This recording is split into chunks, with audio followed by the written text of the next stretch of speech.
Yes. Okay, so I think we set the ball rolling. So, as I said, we skipped unit 3 and then concentrated on, I don't want to use the word important because it is equally important, but much more difficult, or let's say this is easier. So we focus on the difficult task to be completed first before we come back to the easy tasks. That is why I deliberately skipped it, because those we did are more important, not more important, but they are quite a bit challenging than this one. This is just easy. And it deals with principles. So please make sure you understand these principles so that you work with it. You don't assume things now, you work with principles. Okay. So our lesson today is on basic format of business documents. Basic format of business documents. And at the end of the lesson, we are expected to be able to identify the following abbreviations, manuscript signs, and transcript signs. We are basically looking at preparing document, as the course title is, document processing. So right after the introduction to MS Word, you wanted to start with an unamended manuscript. Before you type a document, I'm sure everybody would want to write a draft on what the person intends to do. If it's a letter, you ask yourself, okay, I'm supposed to inquire of some products. How am I going to go about it? You will definitely not just pick up your laptop and start typing. Myself, because I have passed that era, I hardly write. When I pick up, because I have been practicing it for a long time, when I pick up the laptop, I can just get up and start typing what I want to type. But for a beginner, of course, before you start any document, any workable document, you would want to put ideas together and probably write a hand draft of everything you have in mind. And then after you have put everything together, ensuring that the document is complete, then you go and type it. So ideally, a manuscript is referred to as what? A handwritten draft. And the idea is that the handwritten draft, after it had been polished, so we are going to look at some words, after it had been revised, after it had been edited, after it had been proofread, and ensure that everything is on point. Then you go ahead to type the polished or the revised or the edited handwritten draft. And when it has been typed, then we call it what? A typescript. You get it? So we first, before we get our document complete, ensuring that, okay, this is a full document, this is a typescript, we first want to put ideas together. And in doing that, we usually use our pen, a handwritten draft. And you saw how clumsy the manuscript I sent on your WhatsApp page looks like. Somebody was like, hey, what is this? Why so many cancellations, drawings here and there? Yes, that is how the manuscript looks like. Some of them are even more clumsier than you think. And as a secretary or as an administrator who is a professional one, of course, and understands these things, if your boss gives you a manuscript like this, so clumsy, ideas running, hanging somewhere and all that, you are in charge. So you have to put them together, rearrange them, edit it, ensure that all the typographical errors are corrected before you put them together. Oh, I did this last night. In fact, I forgot to deliberately put some typographical errors there. I should have added it to see the smart people who would correct those typographical errors, the spelling mistakes, the grammatical errors, and all that. They are all part of the manuscript. I only focus on the signs. But next time, if there's an opportunity like that, or there's an examinable questions like that, you are going to see typographical errors in your manuscript, grammatical expressions wrongly expressed, and you should be in the best position to correct them, aside the signs which you are going to learn today. Okay, so Can we move on, or any questions to this now? This is just the introduction of what you are going to do today. You are looking at the manuscript signs, how to interpret these manuscript signs, how to interpret some of the abbreviations in document writing, and then how we can revise, polish them, edit them, and ensure that it's of a quality work, is of a quality document, free or devoid of what? All grammatical wrongly expressions, all typographical errors. I mean, even the formatting technique, everything is on point. So if you realize that there are some inconsistencies in the formatting techniques, for example, the document should ideally be, it can be single line or double line spacing. But assuming that particular document is like a letter or a memo, you know it is a single line spacing.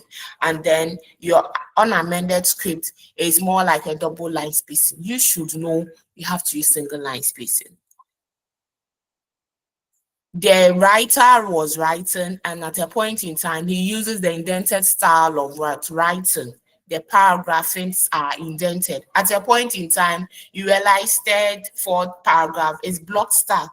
You should be smart enough to know that no, you should be consistent in your formatting technique. If you want to use indented style, use it throughout. Don't be mixing them. First paragraph indented, second paragraph block, third paragraph indented. No.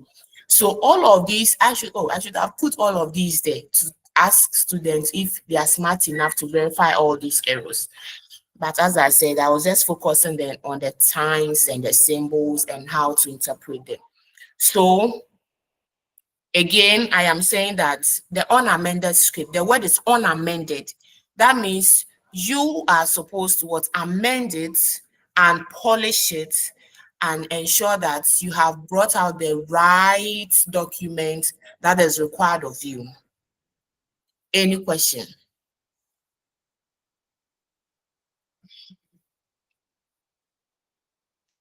So in my introduction, I made mention of what? Revision, revising, editing, and proofreading. In your own words, how would you explain revising? What is revising itself? How do you revise a document? When you are being asked, okay, my friend, I learned you are a student at University of Cape Coast. Me, I just had my secondary school education. Kindly revise this document for me. What does it mean to revise? Yes, let's hear from you.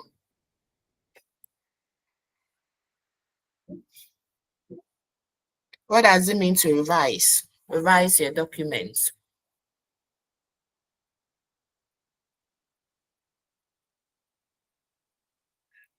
It's simply, when we talk of revising a document, that's having a review or a look at a document again. So maybe if there are some things that are not correct, or you revise sometimes to make corrections, or when there are errors. So having a review of a document. The idea is reviewing the documents to make corrections. Yes, please, to make corrections if there are errors in them. Yeah, okay, that's right. Sometimes any of them? Okay, continue. No, I was just trying to add that maybe sometimes others who will look at your document and they'll try to judge or argue on it to tell you that you should have done this, you should have done that. Okay. So, for example, when you publish an article and then it's accepted for reviewing, where they are going to criticize it and ensure that all of these, okay. Who else will add up? So let's see. The idea is to improve the content and the organization of writing. So in improving the content of it, you ensure you have to make some changes to the document. So making changes The idea was to improve the content and the organization of writing, how you have organized it. So, for example, in revision or revising a document, you realize that, this is a very important argument you have made. And I think this important argument should be at the beginning of your argument. Don't start with trivial issues, start with the major concept of it. So bringing this thing at the bottom, in fact, maybe the reader will not even get to the bottom to know what you are talking about, because all that you are saying is trivial issues, things that are not really necessary. You see, so the person wants to improve the content of it and the organization itself, how you have everything is good, but how you have organized it, how the words are flowing, everything. So you realize that, okay, in revising, let us bring this particular important argument that you have put at the last part. Let's bring it at the beginning, and then let's change the narrative of it and see how it will what. It will allow the readers to be so interested in it and would have that interest to read further of whatever you have written.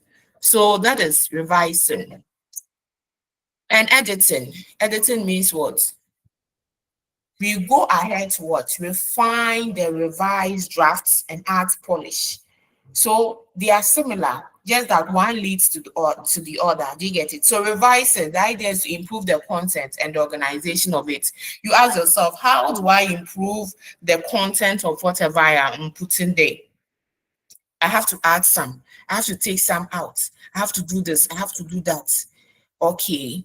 Now, after you have done that, what do you do? Maybe what you have added and subtracted is not in tune, or it is actually deviating from the concept or whatever you want to do. So what do? You refine the revised draft by adding polish. Okay, let me change this expression and use a better expression. This is a formal document. The expression I'm using is much more casual or informal. Let me change that expression. That means you're adding some kind of polish to it. Let me use, so making superficial changes. That is what we mean as what? Editing. Or rearranging what has already been typed or written. That is what? Editing. So editing, you make a lot of changes. Let me change this. Let me add this. Let me polish it. Let me use a better expression. Let me see if I can put this in a better way. The meaning is the same, but the narrative, the expressions, how you want to go about it, adding, subtracting, and all of that is all about what? Editing. So you always said, oh, I finished my work, it's left with editing. Is that means you have actually brought out the content and the organization of the writing, but you need to add a little polish to it. You need to make some little changes. Maybe things are not words are not expressed properly, and you would want to change them. And then when you have done this too, you'd want to proofread. Proofread means what? Reviewing for the final draft of a document. So in proofreading, you read over and over and over to ensure that it is devoid of what? All forms of errors, typographical errors, wrong grammatical expressions, and all that. Ensure that all of these things are corrected before you probably submit it. You submit it to the audience or to the reader.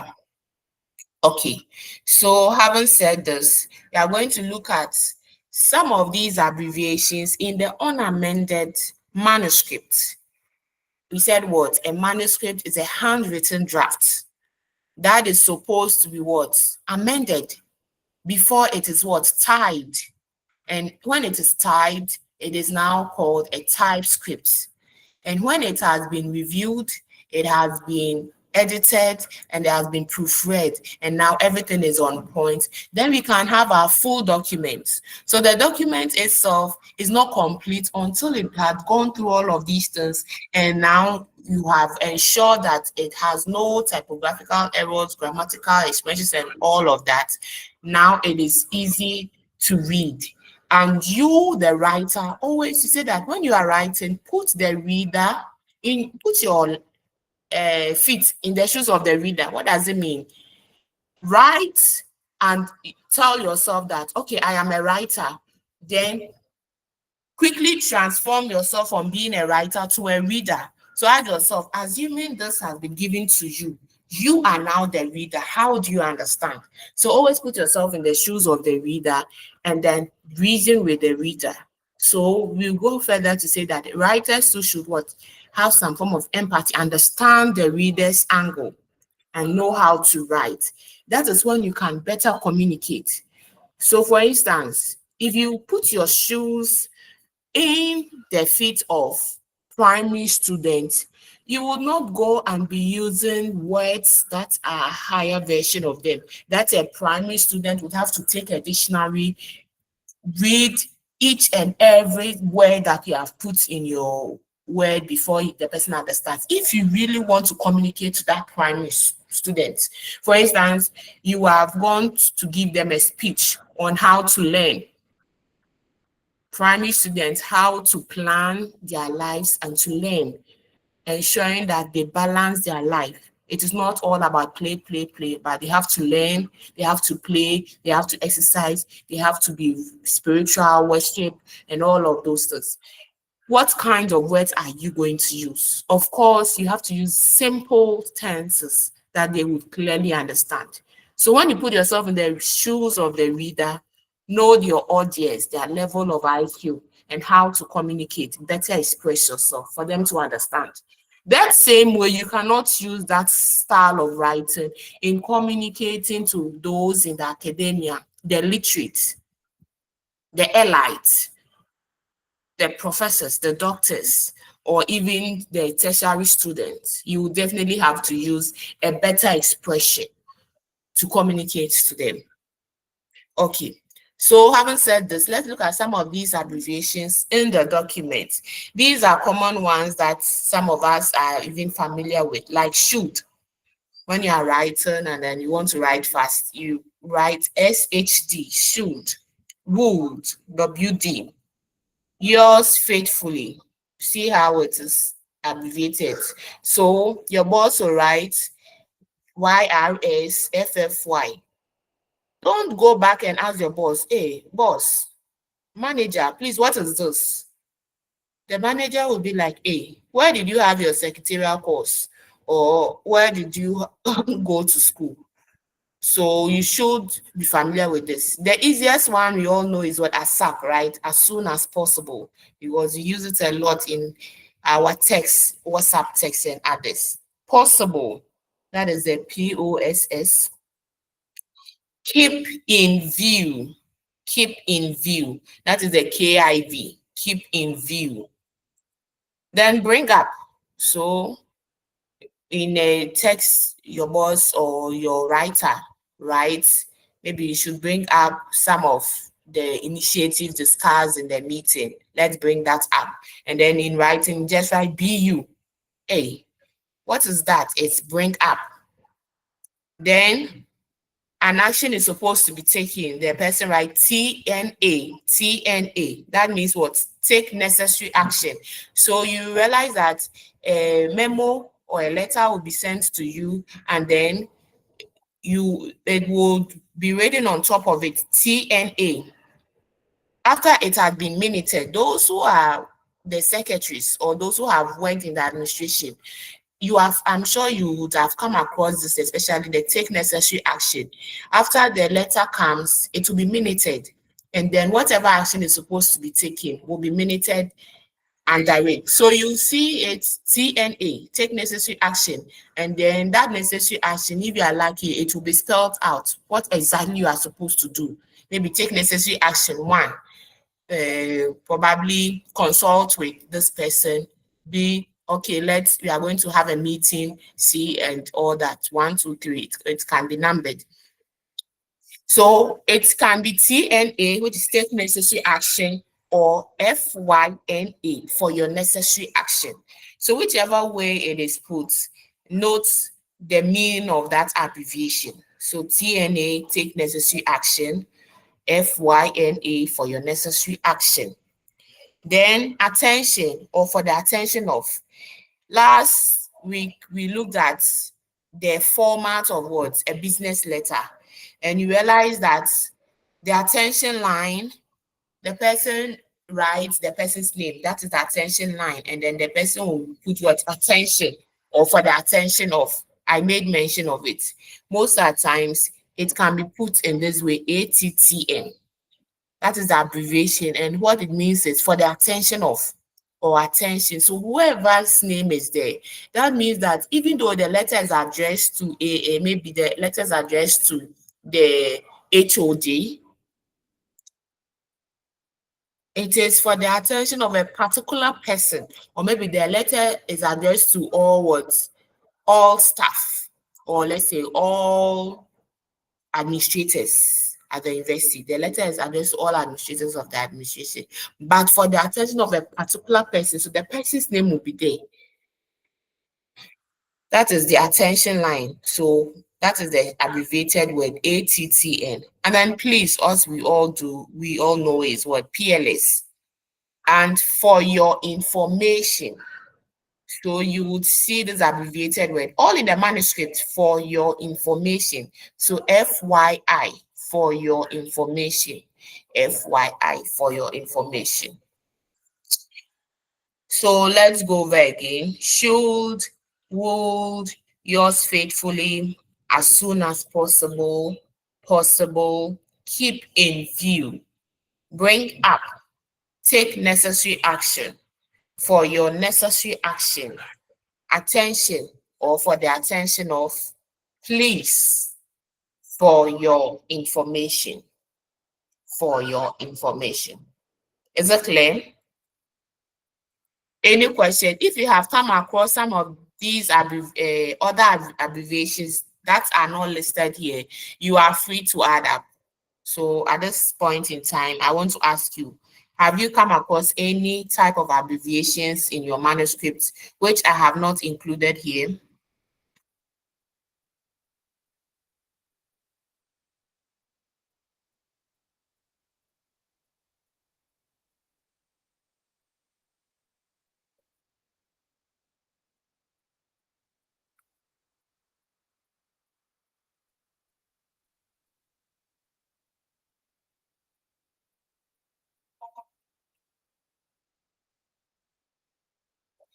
Are you there at all? Hello? Hi, madam. We are there. Okay. Does it mean you have not come across any other abbreviated words?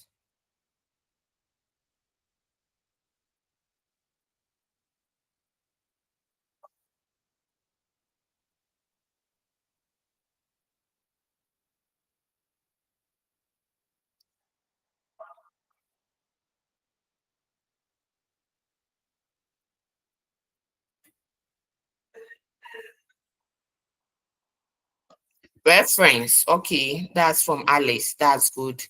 So when you see the REF, you know is what reference.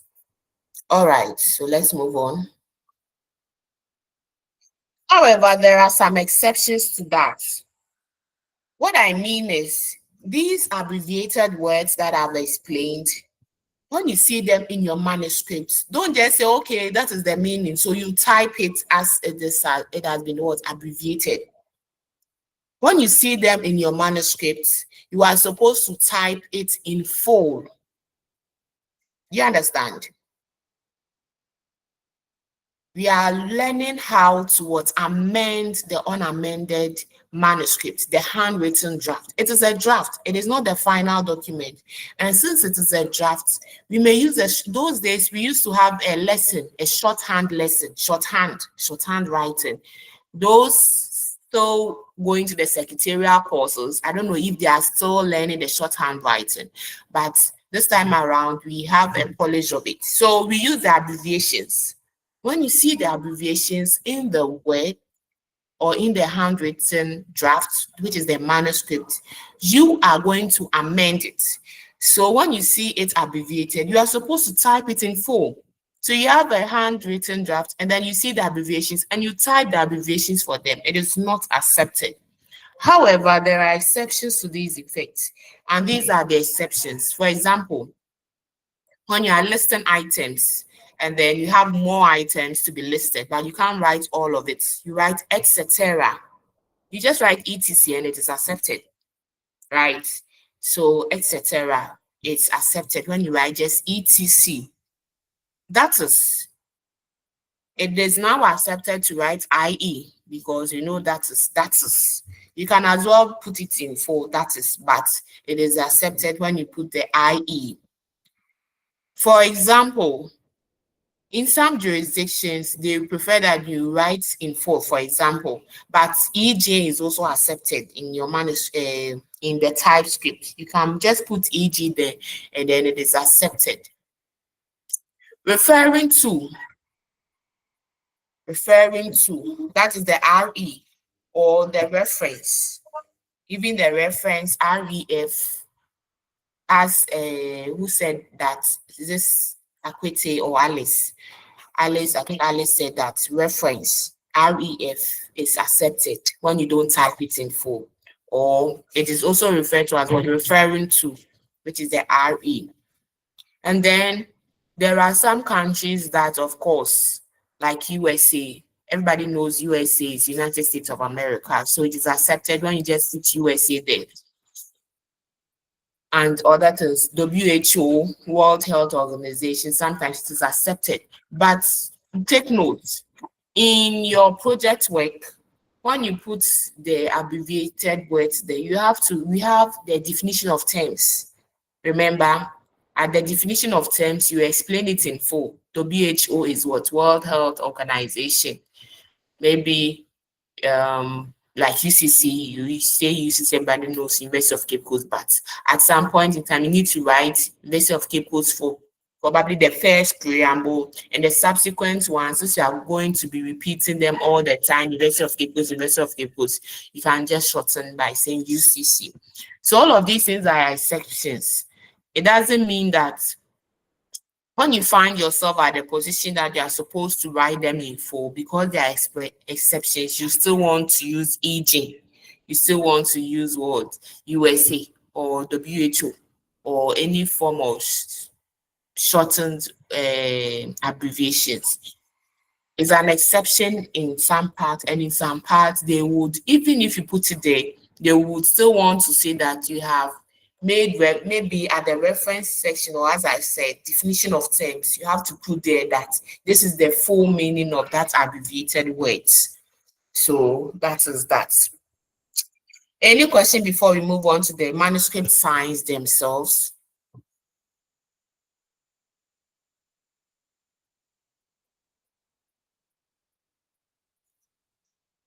Have you come across any other sign that you think that is an exception, so you can type the abbreviated word instead of typing it in full, like the first one discussed here?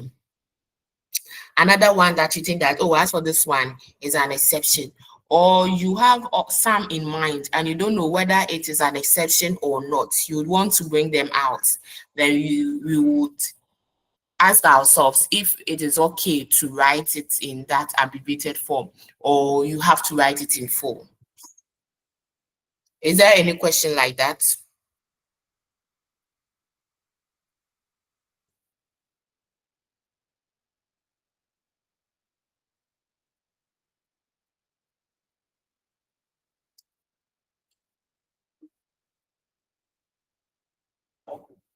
Hello. Mother, please, mostly when we are writing the time, most at times we just abbreviate that AM. Mm-hmm. And it's normally accepted. Normally, we don't write the full. Yes. What is the AM? Well, that's anti-meridian. Do you know the full name of the AM and the PM? Yes, please. What is that? The PM is post-meridian. Okay. And the AM is what? After? Oh. No, that one is anti-meridian. A. All that we know is PM and AM. Sometimes you don't even ask. As I said, sometimes this Gen Z, they like asking questions. But some of us, we are trained to accept the way as it is, so we don't bother ourselves ask it. Why do we say 7 o'clock a.m.? Why do we say we don't mind? We just, that is what is done. If it's morning, it's a.m. If it's evening, it's p.m. and we are good to go. So it is good that you have enlightened us. Okay, so can we move on to the signs and the interpretations, please? At this juncture, I will take my time. If you are dozing off, please, let's do some stretching. If you like, jump for a minute and open your eyes wide. If you are dozing, get some water and sprinkle it on your eyes, because I'm going to give you a short exercise and you're going to do it. You are going to tell me, you see, I have put the manuscript sign there. And then at the end of the lesson today, you all are going to tell me what is the appropriate thing to be done. And before you tell me that the work I had sent to your page, I want us to go through the signs themselves and then do what? Tell me. So what I'll do is, I think I should also share the slides so that when we get there and you are, I'll not take you back to the manuscript signs, but you can quickly go back and cross-check. Is that right? So that you'll be able to flow or understand it properly. So let me just share the slide now on your page.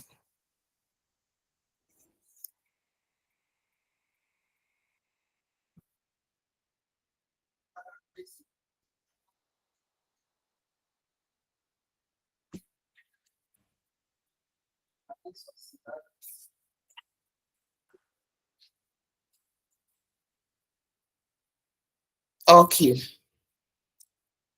So these are common manuscript signs and their interpretations. The first sign is what? LC. Please, I will ask you and you tell me so that I'll know that you are following. Okay. The first one is LC. What does it mean? The LC means lowercase. That means that whenever you see the sign, it means that you have to work on the sign. It doesn't mean that what is there is actually the sign. The sign is explaining what should be done. Understand it this way. The sign is not telling you the wrong thing that has already been done, but the sign is telling you what should be done to the wrong thing done in your manuscript. So when you see an LC, it doesn't mean that what has been typed in the manuscript is a lowercase. It is actually telling you that whatever has been typed there should be replaced with what? With a lowercase. So probably if you see LC beside the manuscript sign, that means that whatever is there, like the LC, usually we indicate that particular word, a letter, a word, or anything there. It can be a full paragraph or a sentence, sorry. We indicate it if it is like the lowercase, uppercase, or whatever thing that has been has to be corrected. We usually put a dash under it. So a particular letter, we can put a dash under it, and then you realize that it is what? It is that thing that is supposed to be corrected. If you don't see a dash under it and you see that lowercase beside that line, that means that you should be smart enough to identify that particular thing that has to be corrected. So assuming that there is no dash under the expressions, you read it and realize that there is an LC. That means there's a particular place or a point in your expression that has been capitalized that is supposed to be what? Used. You have to use a lowercase for it. So reading it, you realize that how can you put in the beginning of a sentence a capital letter where that word is not even a proper noun? If it's not a proper noun, if it's a proper noun and is within a sentence, of course you know that it's a proper noun, so you begin with a capital letter. But a word within a sentence and it's not a proper noun, You cannot just capitalize it. You have to use a small letter. But sometimes you write and then we capitalize it, thinking that, oh, because you want to put emphasis on it, so you want to capitalize it, which is wrong. Unless you're actually quoting something and you want to put it in a quotation. And because you're putting it in a quotation, you would want to capitalize it. That is fine. But ideally, any word in the middle of a sentence, there should be small letters. And a sentence should begin with a capital letter. So the other thing is, assuming a sentence begins with a small letter, and I don't even put a dash under the first letter, you should not tell me that, oh, they have written UC. That means change the small letter to a capital letter. Which of the words there or which of the expressions there has to be changed? If you have seen that expression and you already know that, you have to start a fresh sentence with a capital letter. Again, there's a proper noun in the middle of the sentence. Maybe a sentence and there's a proper noun there. You have mentioned somebody's name, Mr. Mensah, in the middle of the sentence. And then because it's in the middle of the sentence, the person used a small letter to write. But you are educated and you know that even though it's in the middle of the sentence, but a name has been mentioned and the name is a proper noun. So even if that name has no line underneath to point it out to you that it is this particular word that is supposed to be corrected, as soon as you see the manuscript sign at the end of the pages that says UC, that means what? Uppercase.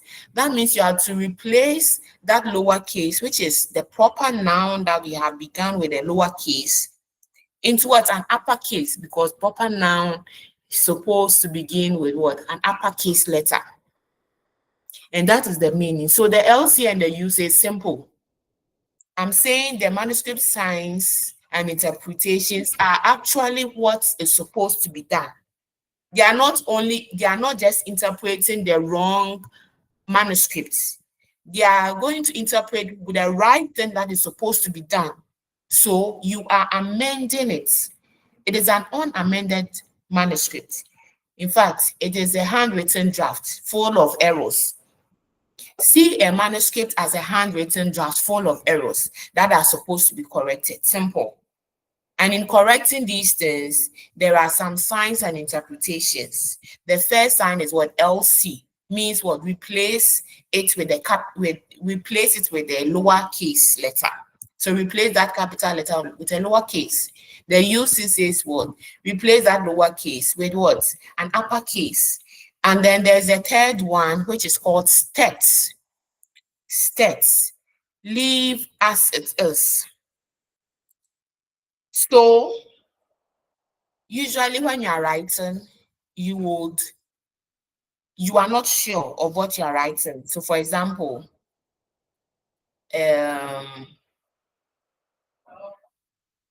some spellings might be spelled correctly, but you get confused. For example, receive. How do we spell receive? RECEIVE, right? So you write the correct thing, RECEIVE, and then you get confused. Hey, I think I can before E, then you cross it out. Then you go and write RECIEVE. And then you write, you continue with your statement. So maybe when you are proofreading, you realize that, in fact, it was actually the crossed out word that is correct and not the other one, which I thought was correct. There is no space there for you to write the correct thing. So what do? So because it's a handwritten draft, you put broken lines beneath the crossed out word. And when you put the broken, anytime you see a broken line beneath a crossed out word, whether you see beside it the manuscript sign that says text, it means, whether you see it or you don't see it, it means what? Leave it as it is. So focus on the broken line. If there's a broken line beneath any crossed out word, it means leave it as it is. Leave it as it is means that the cross out word is actually the correct word to be typed and not the one that you have just crossed. So there are two things. Of course, when you write and you cross it out, it means what? Delete it, right? So you are writing receive, RECIVE, and you realize it is wrong. You don't want to be painting like what the primary student do. When you make a mistake, you just cross it out. So you cross it out and you wrote RECEIVE, and that is the correct thing. That is delete. However, when you interchange them and you realize that, oh, I've made a mistake. In fact, the cross out word is actually the correct spelling, or is actually the correct expressions that I should have done. Then I have to maintain it even though I have crossed it out. The stent symbol is saying that just put broken lines beneath the cross out word. So the writer, while typing or while amending the script, knows that the cross out word with a broken line beneath the word means you are supposed to leave it as it is. Do you understand? So we have mentioned 3 manuscript signs. Any question? If you understand, just give me a thumbs up so that I continue, or just unmute yourself and tell me, I understand, I understand, I understand. Then we move on. Okay. Having said that, I think we are good to go. Now we have mentioned 3. We are going to continue to the remaining ones. There's another one that says transpose. Transpose. The sign is TRS. TRS. Transpose. What does it mean to transpose? To reverse the order of the letters, the words, or the phrases. There's an example. You will see there. So I'm going to bring you that example, and then you will see what I'm talking about. So transpose means what? Reverse the order of the letters, the words, or phrases. So I'm going to give an example. Of course, when I give an example, I know you are all going to giggle, right? And then you tell me what should be done.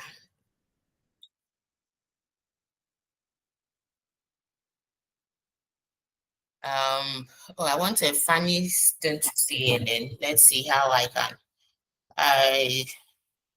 I want a sentence. Let me see if there's a funny thing that I can read somewhere.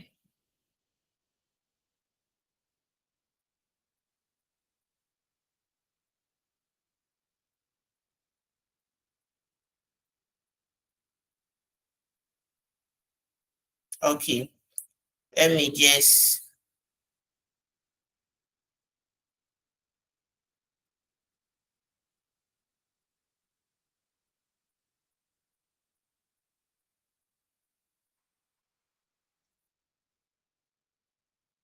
Okay, so for example, I'm just sending a New Year message to you all, and I'm saying that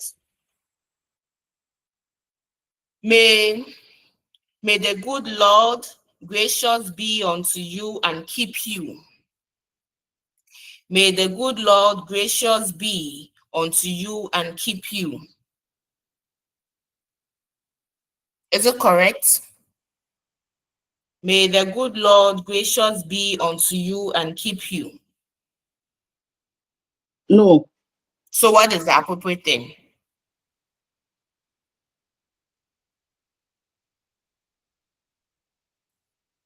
Tell us. Unmute yourself. May the good Lord graciously be with you. Oh, no. We are using what? Transpose, reverse the order of the letters, words, or phrases. May the good Lord gracious be unto you and keep you.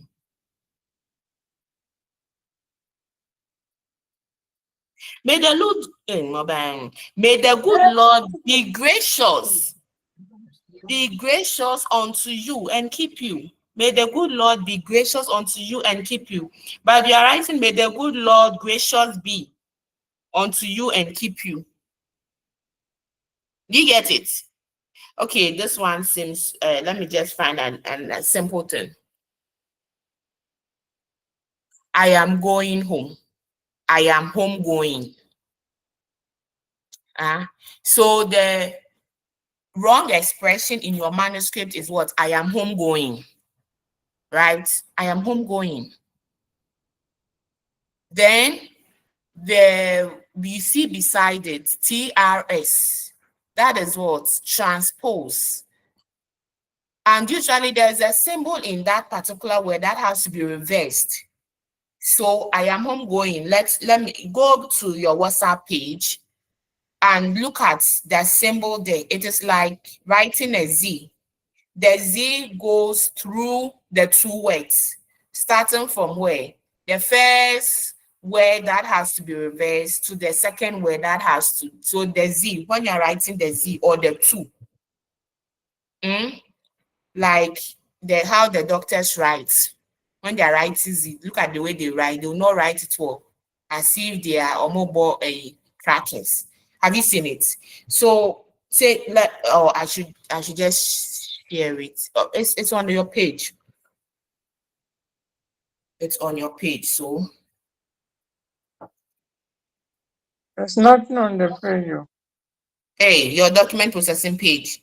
I put something there. We shall be looking at the unamended manuscript. Try to read it before the lecture starts. With green ink.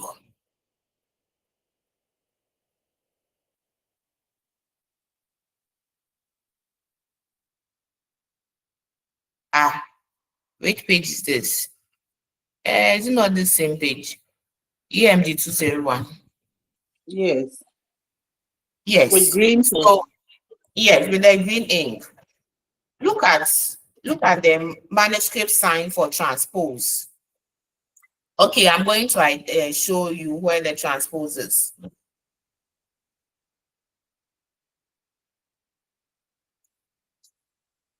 TRS.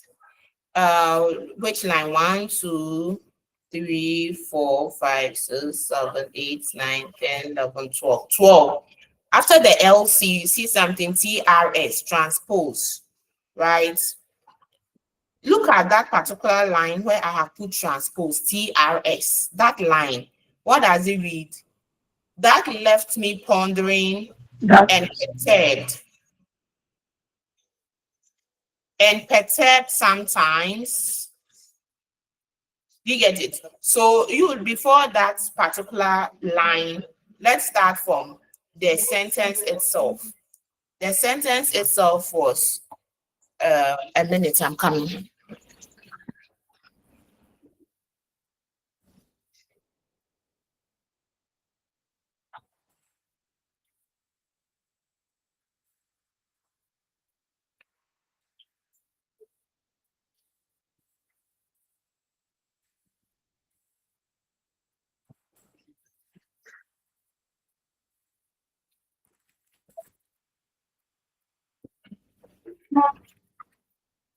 So that is my story as a young man.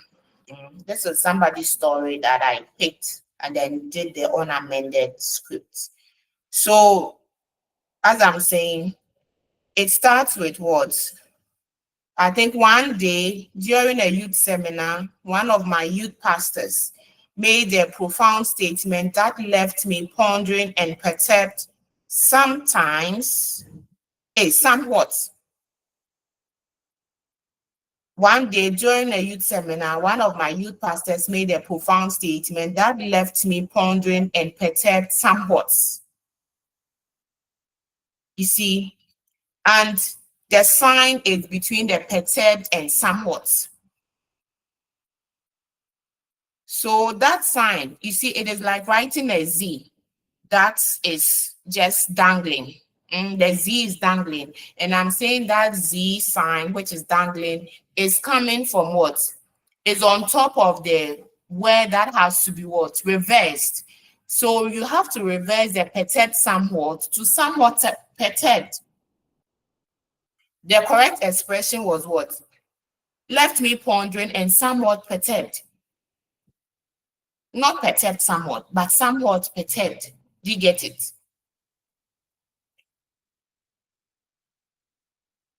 So that is the expression. So you realize that the transpose is saying reverse the order of the word. Transpose can also be reverse the order of what? The phrase or even a sentence, where a particular phrase or sentence should come before the other one and not the other way around. So, for example, you have I am going home. That is the correct expression. I am going home. Then you write I am home going. And then this sign comes between what? Home and then the going. The sign, the Z sign that is dangling, comes on top of the home and then the going. So the home and the going, the sign is between the home and the going. You realize that when that sign is there, at the end of or the margins, we usually put the manuscript signs at the margins. Then you quickly go to that particular line, the margin. What is there? The margin sign, the sign at the margin is TRS. And TRS means what? Transpose. The sign TRS means transpose. What does it mean to transpose? To reverse the order of those two words, because that sign was between two words. If the sign is between a whole sentence and another sentence, you have to reverse the order of the sentence. If it is a clause or a phrase or words, usually they are words because it is easier to identify it, to reverse them. So, like these two words, somewhat perturbed, going home. I am going home, not I am home going. Do you get it? So the reversal of home going is what? Going home. You have to reverse those two words. And that is the meaning of what? Transpose. Transpose. Any question?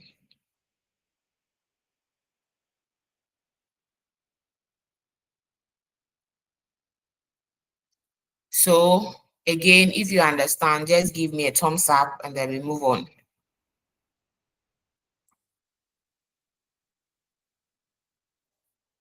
Then there's another sign, which is what? The new paragraph. That means that you are supposed to begin a new paragraph. And the symbol is what? This type of bracket that looks like a box. The first bracket is not the ordinary bracket that is like a curved, is curvy. This is not a curvy. This is the bracket that looks like a box. So look at the sign here, the bracket, that bracket sign that looks like a box. That alone shows that it is new paragraph. So you can see that sign, the first bracket, which looks like a box. I mean, the first straight bracket, or slash.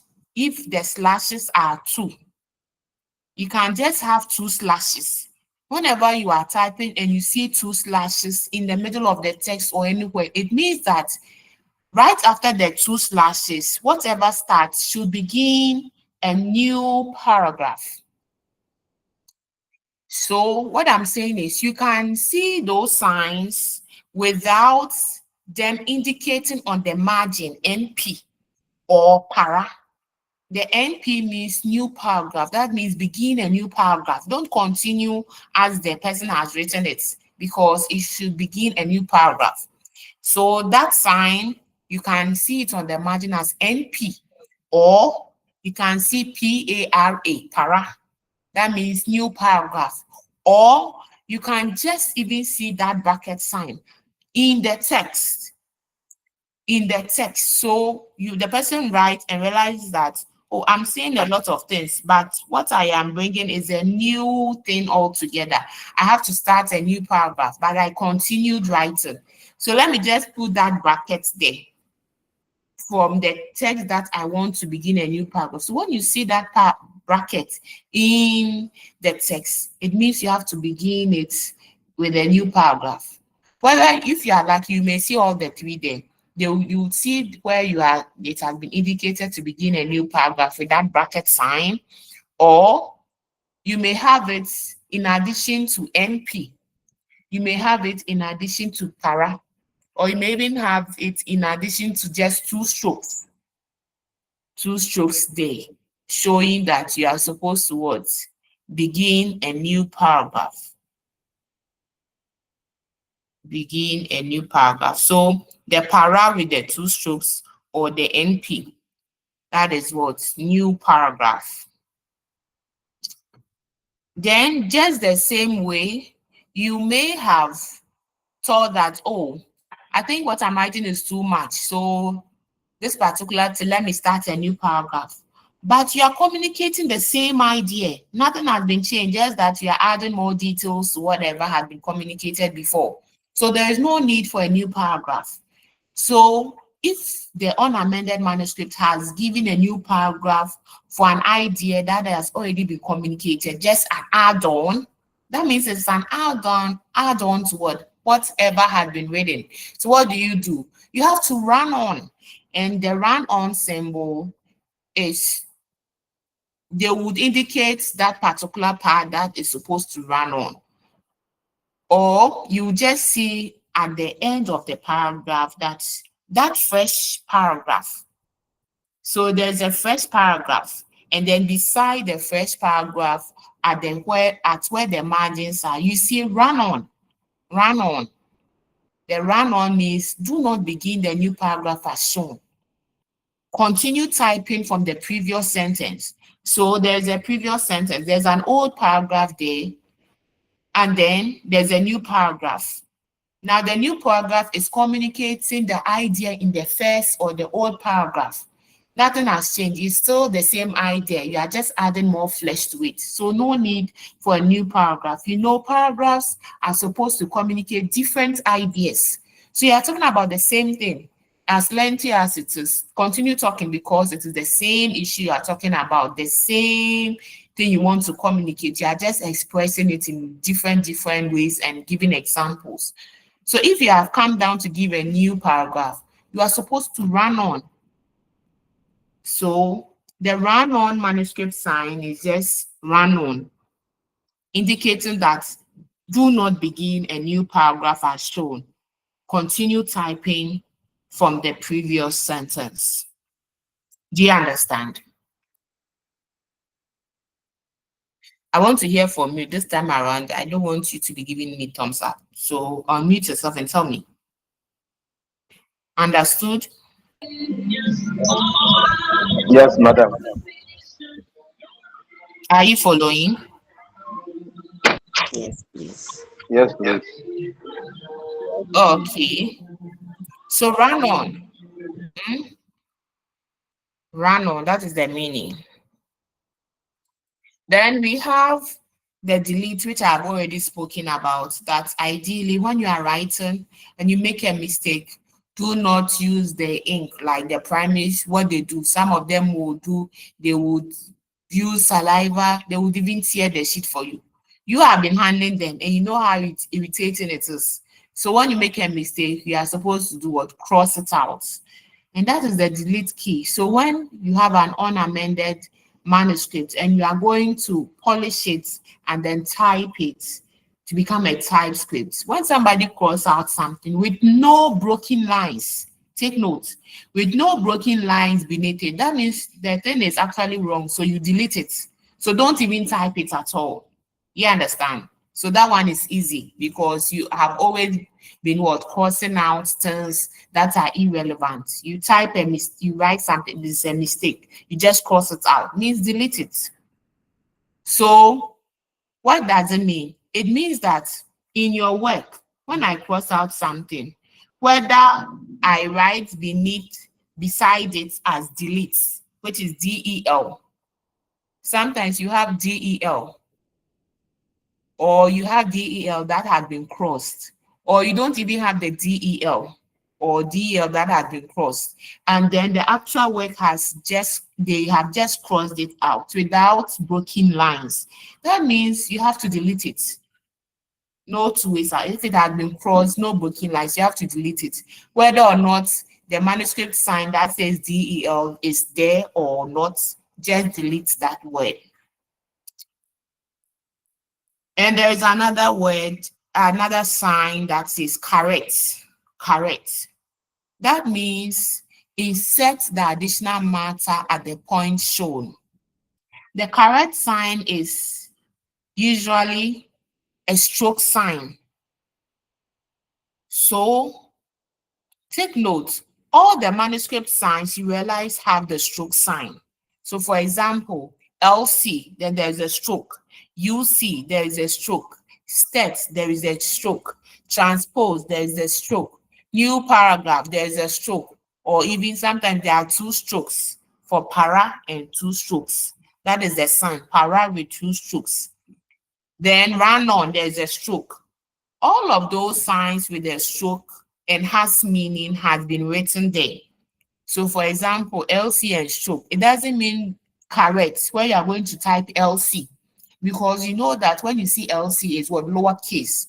But the correct is saying that there's an additional matter there with the stroke. So this time around, any additional matter, it can be a symbol, it can be a sign, it can be a word, or it can be a phrase. Or you can, if you are not like, you can even have a full sentence with a stroke there. That means that anything beside the correct, apart from these manuscript signs, they are actually additional matter at the point where it's shown. So a point will be shown, that point shown would actually have the correct sign there. And then at the margin, you will see that that additional matter will be there plus the correct. So look at the story that I sent to you. There is right after the transpose, you see the straightforward with correct, with a stroke. You see, all the manuscript signs, there is no manuscript sign that says straightforward. So that means the straightforward is an additional matter. Straightforward coming with a stroke is another additional matter at a point where shown. Where is the point shown with the correct? At that line, I wrote, life is not a road. Life is not a road.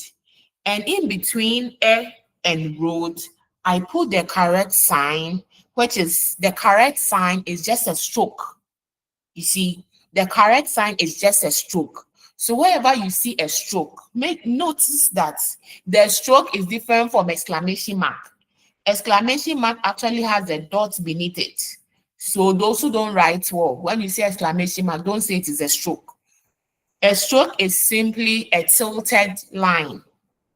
Just you know how to write a stroke or draw a stroke.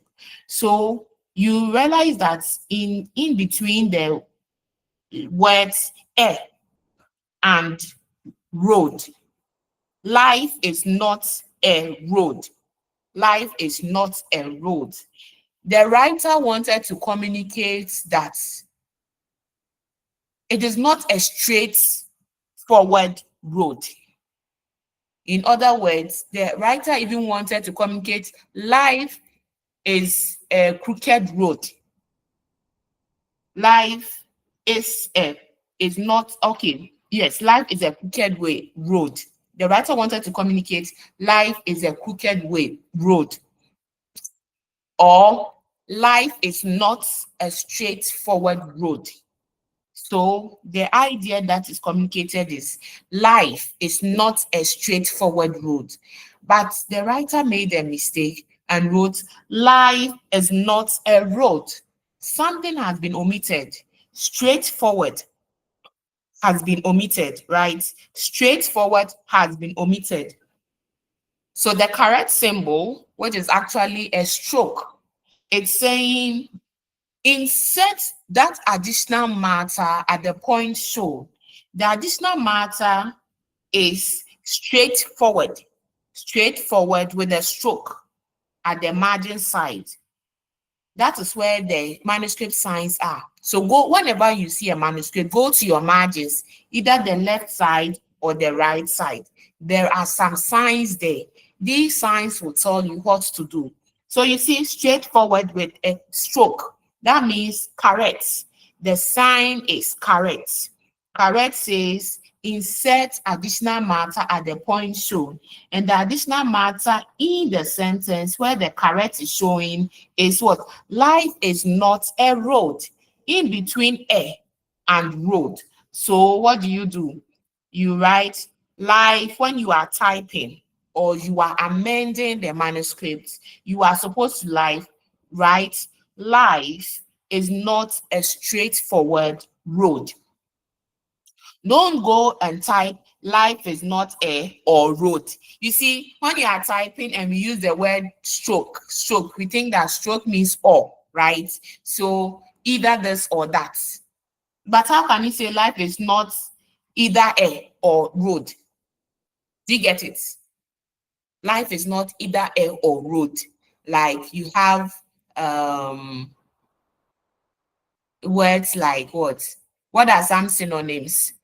Maybe you have, okay, let's say comment start.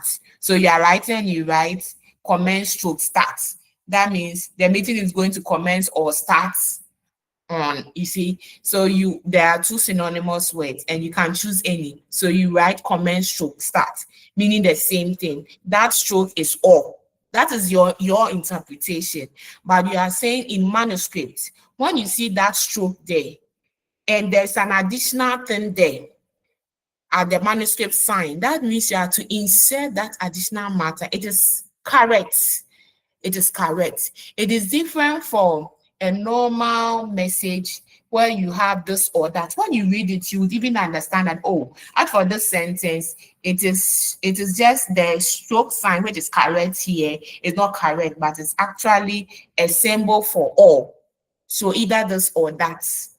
So even that one, you are not supposed to use the stroke. You may type in full, like or you replace it with or. That one is different from this manuscript sign. That is different from this manuscript sign, which says correct. Insert the additional matter at the point shown. Understood?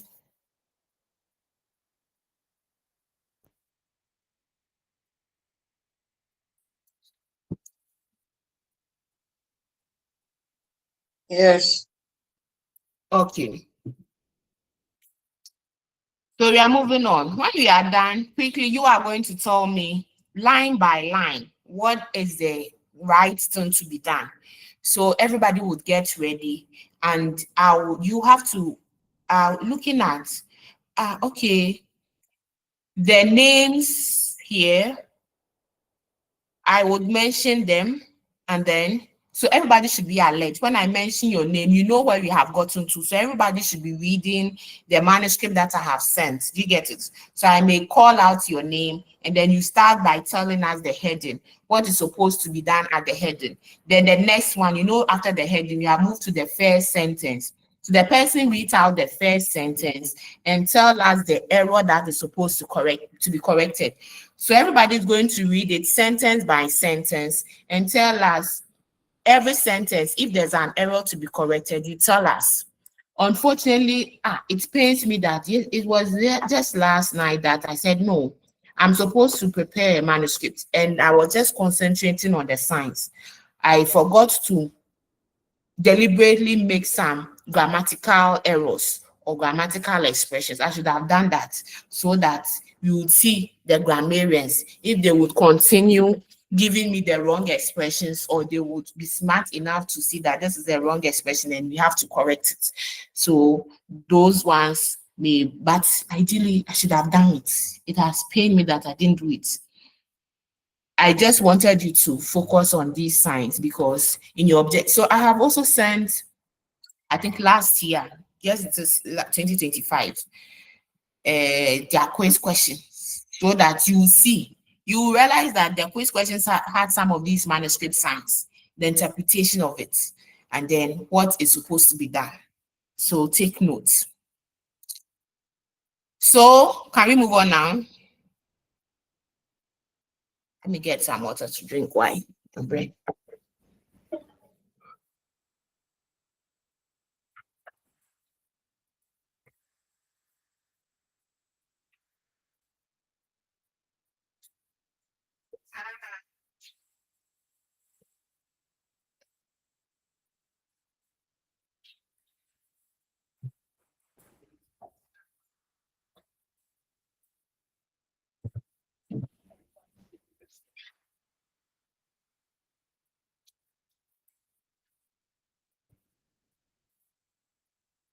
Okay. The next sign we look at is what? Insert space shown. What is the sign? How do you call the sign?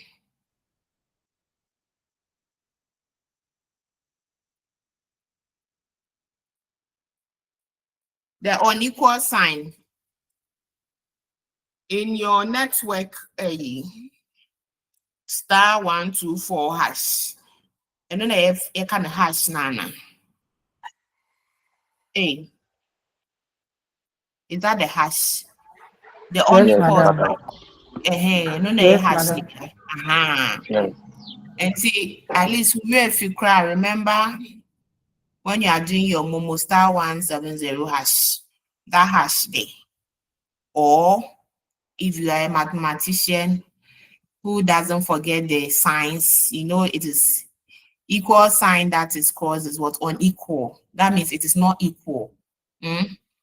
So that unequal sign means what?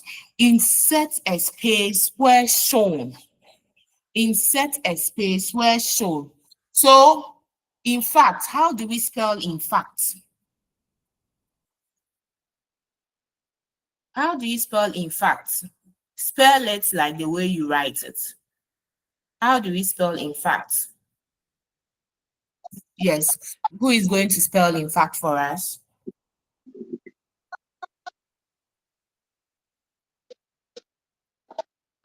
Yes, madam. In fact, Mhm. the in is written separately from the fat. Oh, Then we go to fat. FACT. yeah. So I want you to spell it like the way you are going to type it. So IN. Yeah. IN is separate. It's a word on No, it. I want you to say it so that you will know what to do. I know what you think. space. Space. Space. So I want you to mention the word space so that you Oh, okay. realize that the unequal sign is to insert space where shown. You understand? You are Oh, right, okay. but I just wanted you to say, that's why I said spell it like the way you type it. So IN space FACT, right? In fact, Yeah.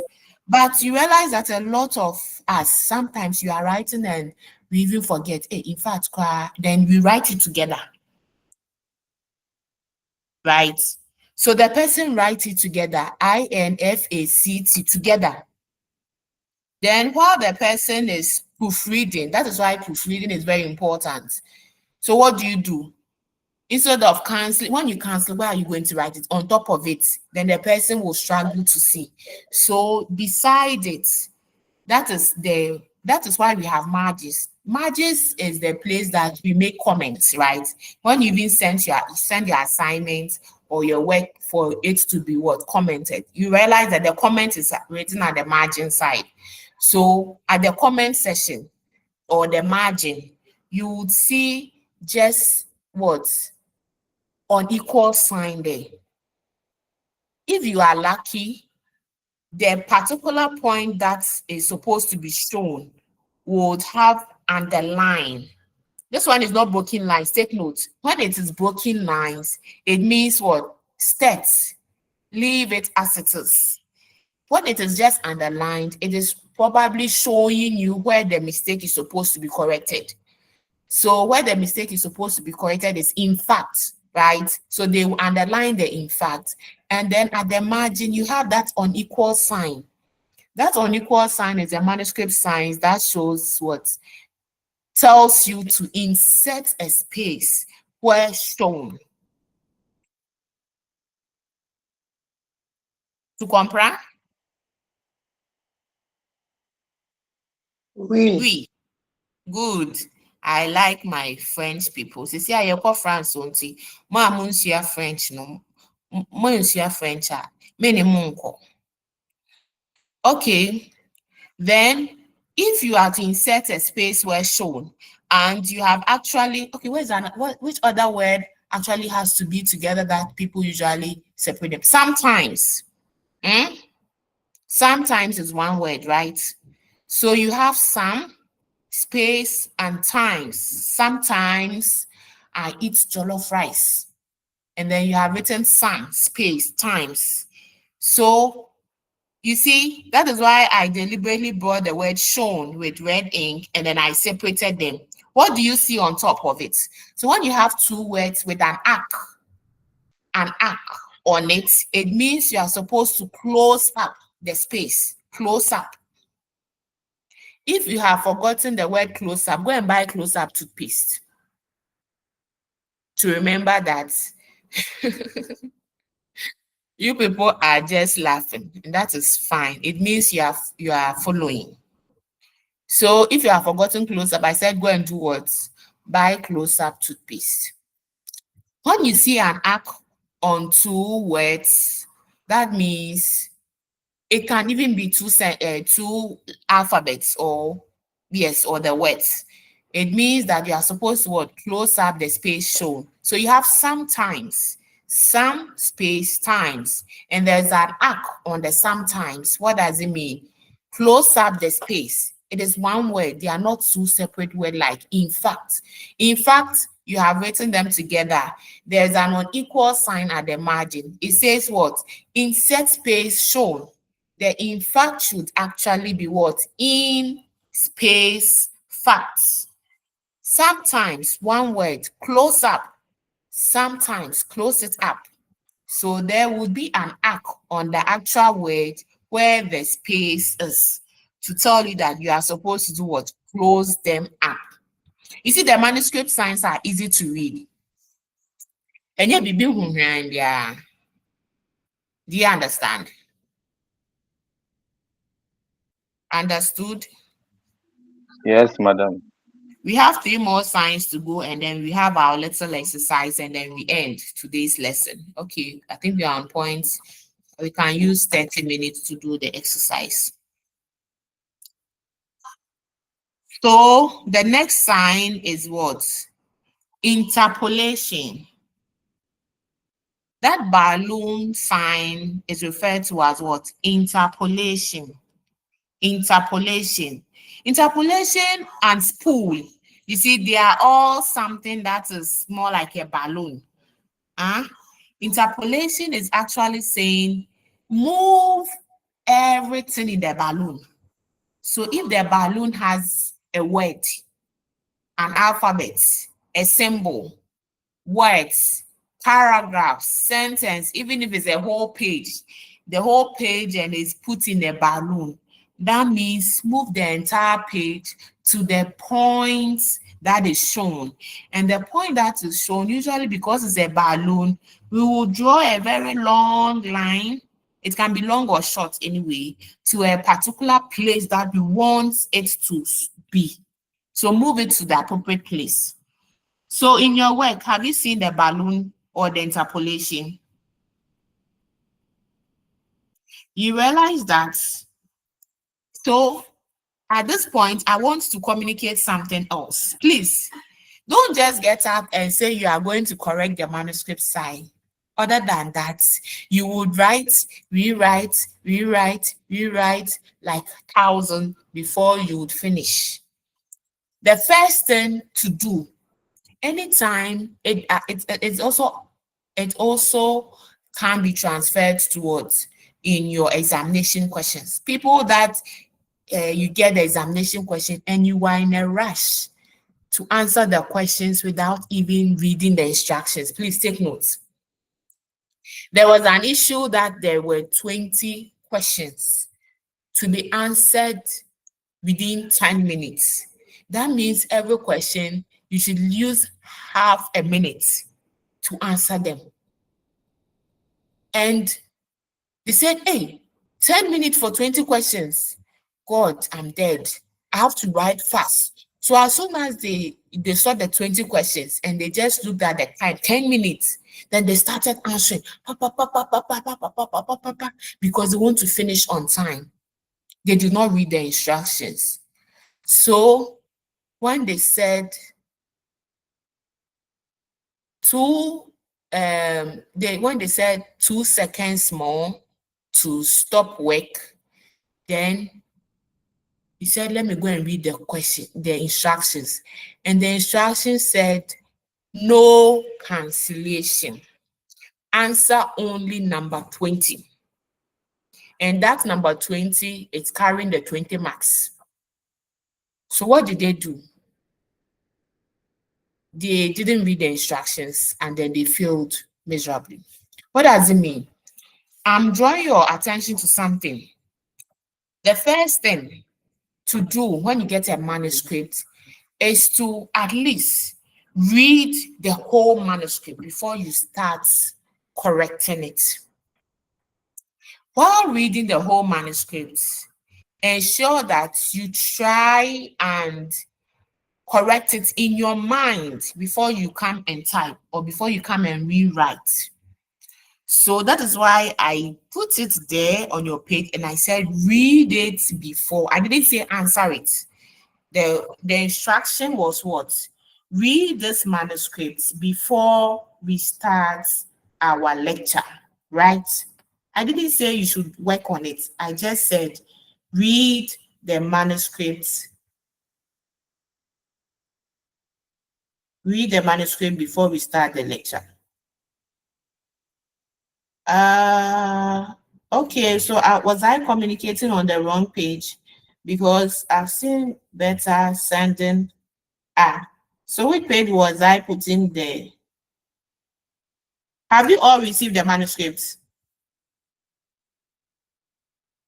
Yes, please.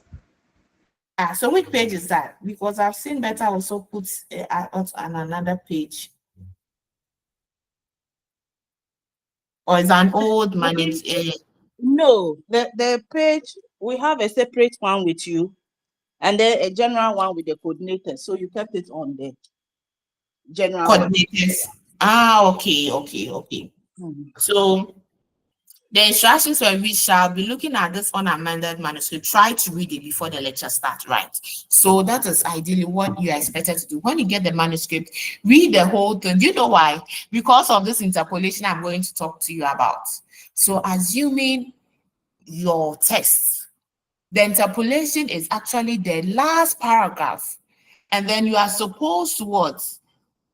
This interpolation says what? Move the word shown at the appropriate place. And the indication is maybe the first paragraph. And the last paragraph is about getting to the end of the page. You have to cancel the whole thing and start afresh and write the whole sentence or phrases at the beginning because there is no space at the beginning to rewrite. And that is the reason why I'm saying that if you have a manuscript, the first thing to do is read the whole thing before you start correcting the errors. Because there are some errors that will be put at the bottom, deliberately put at the bottom, and they are supposed to be inserted in at the beginning. So when you start, you have wasted your time. So when you realize that error, how do you go and correct it? You realize that you cannot cancel because time is up. And probably it carried heavy marks there too. So take notes of it. Anytime you have a manuscript, read the whole thing first. Have an idea of what is supposed to be done. So after reading, you go to the last part, then you saw interpolation.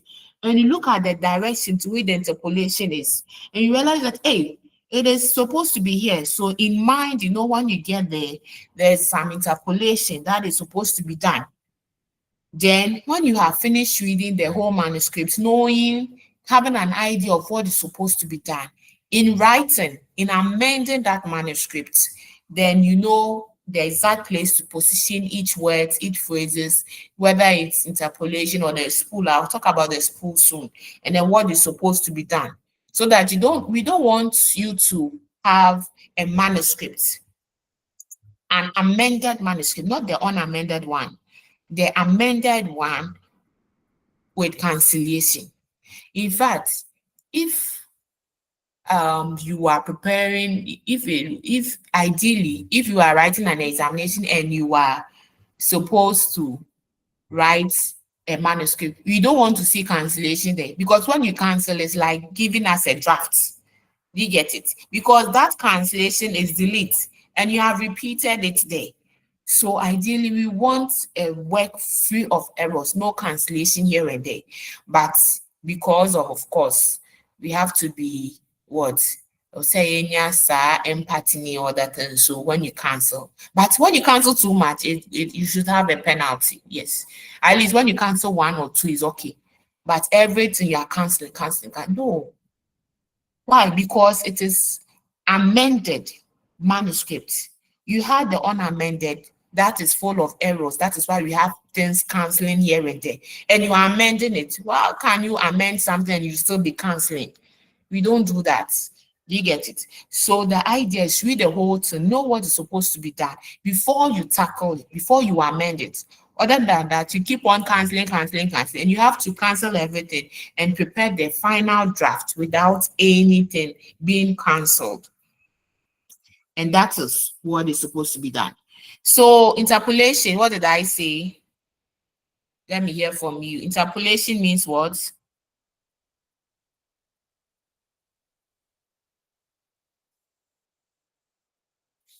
You should move everything in the value to appropriate place. Okay. Then there's an ampersand, which is the and. Usually when we see the ampersand, we leave it. No, you don't do that. You write it in full. Okay. A and D. You write it in full.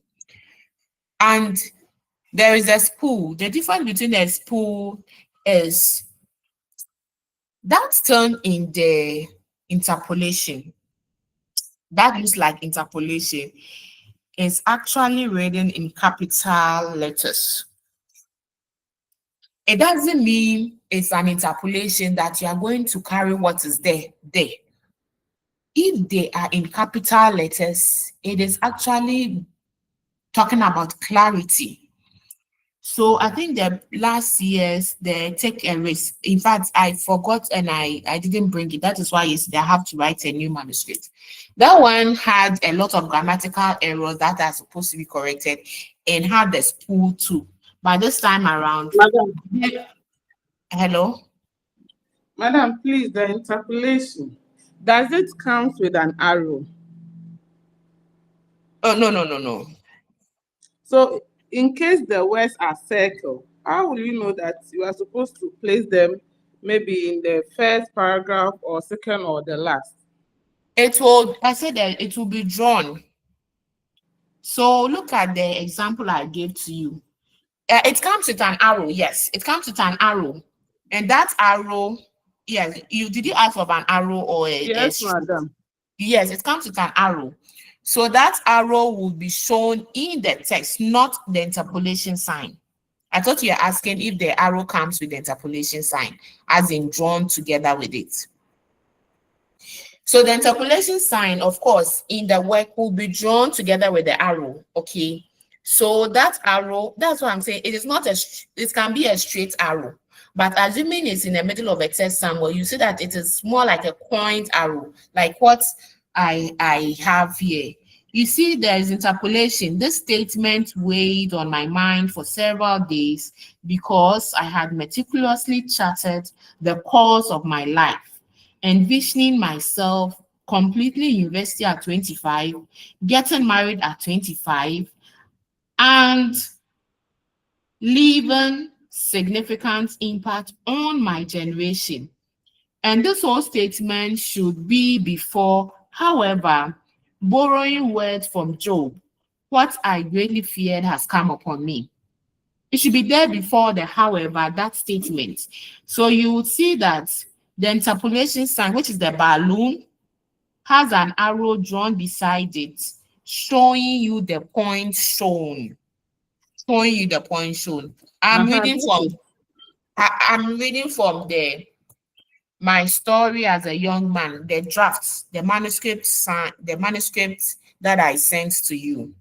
Yes, madam, I've seen it. You've seen it. So that is the arrow. That is the arrow. Okay. The spool too has an arrow, just like the interpolation, but I'm saying that the spool is just talking about clarity. So there are some words. Yes, we have some we are always in that. As for doctors, I don't know where they went to their school. No, if you don't read no matter what, you not understand their prescription.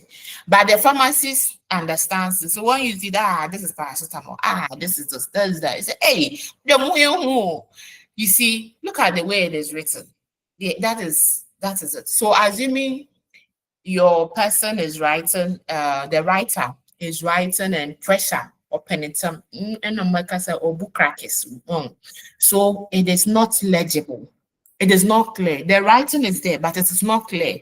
So for example, you are writing going, G-O-I-N-G, and then look at the style, into like the G-O-I-N-G has been written in such a way that it is not clear. The G-O-I-N-G, going, is not a proper noun. It's just a word in the middle of a sentence.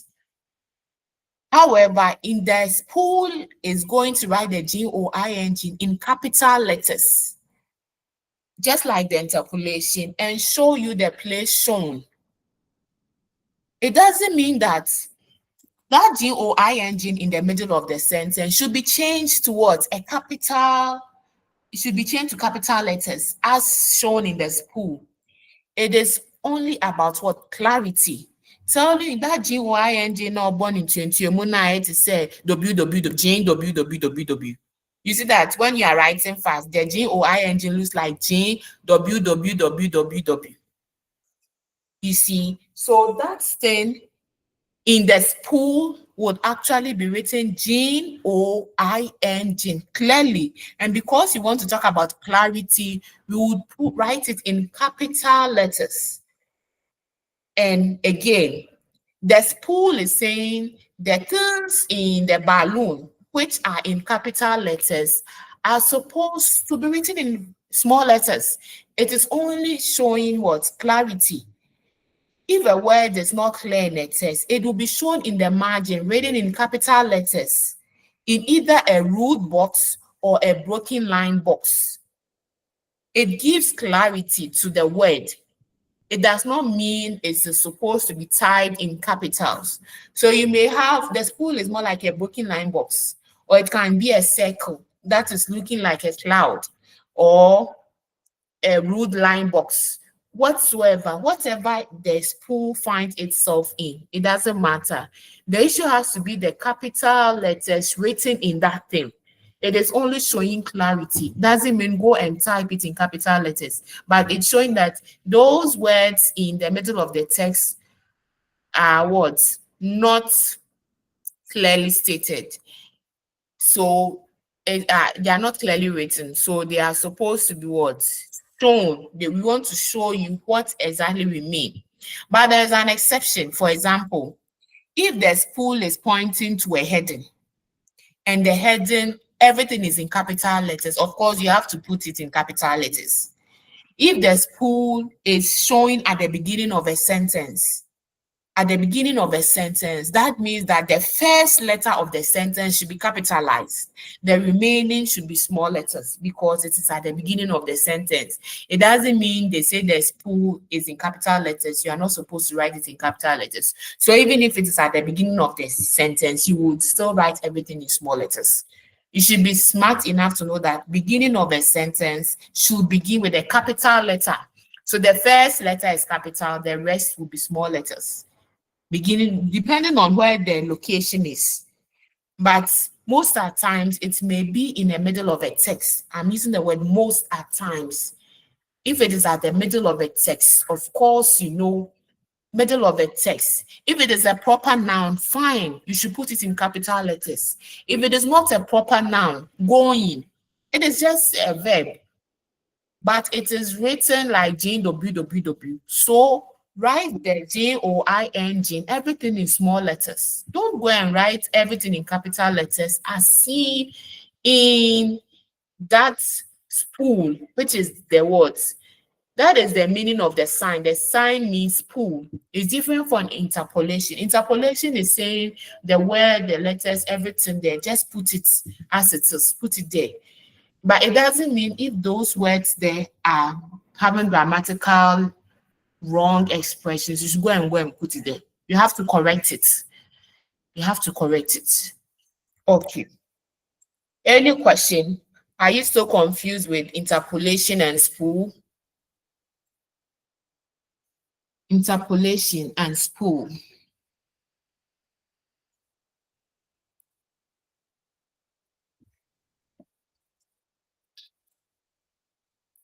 Do you understand? So what I want to do is, before we do this little exercise, I'm giving you 5 minutes, okay, to go through the symbols again. Quickly, just brush your eyes through the meaning of each of them, so that after 5 minutes, when I start, I will start by mentioning your names. Go to the manuscript I sent. So for example, of course, the coursework would always start. So better get ready. You tell us the title of the story. We are going to read the title to us. So what you are going to do is you read sentence by sentence, but each sentence tell us if there's an error to be corrected, an error to be corrected. Then you tell us what is supposed to be done. Okay, so better would start. I mean, when you come back from the 5 minutes exercise, which is reading the symbols again, the signs and their meanings again, better will start. And then the next person, I'll just go line by line according to what is the list I have here, those who have attended the class. And of course, whoever responds will have a mark to show what participation. So make sure that you respond correctly. Don't worry if you respond wrongly. As far as you have participated, you have a mark there. But please try and then understand these things. And I would call out your names and then you would answer, just as I've said. So when we are done, then I would address any further concerns you have. We end the class, and the next time you meet is on paper, your quizzes and your exams. And I've given you at least last year's quiz. Look at the questions there. And you realize that all the questions that I have treated here. So whenever you pick a question, look at the units. If you have issues with the unit, go back, revise. If you have something you have to talk about, you have a concern, I can quickly brush through that particular unit for you. And then we end the class today. Even if you don't bring your concerns today, so the time you write your quizzes and your exams, you have any concern, you can just DM me privately. And then if it is something that I have to come and address it on the page, I'll come and address it. If it is just a simple misunderstanding, I'll just address it one-on-one with you. And that is good to go. Is it okay? Like the approach I want us to go by, is it okay by you?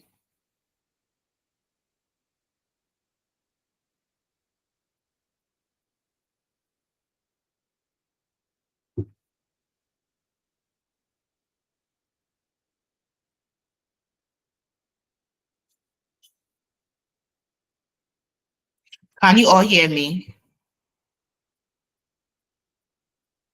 Okay. So your 5 minute exercise starts now. I've already sent the slide.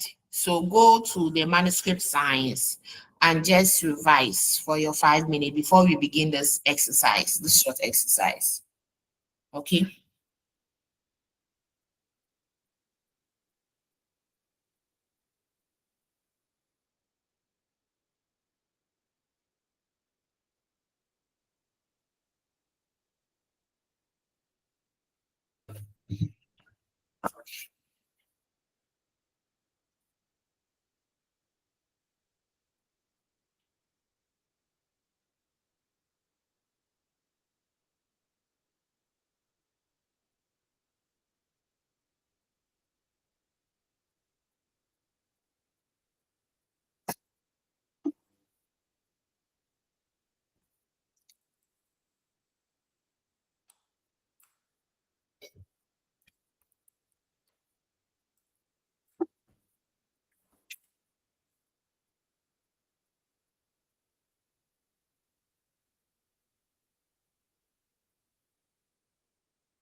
Are you ready?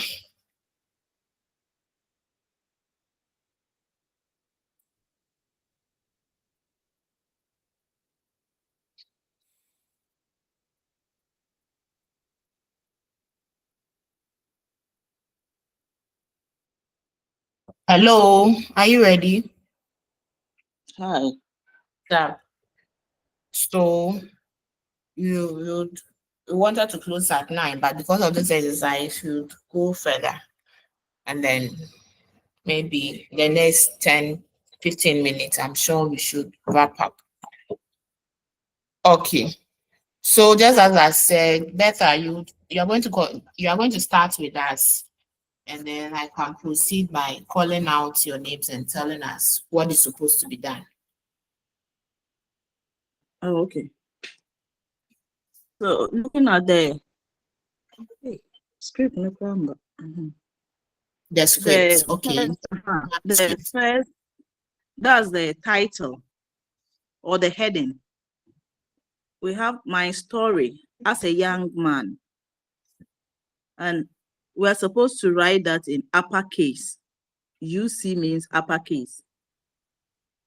So that means that the heading there should be in uppercase form. Good.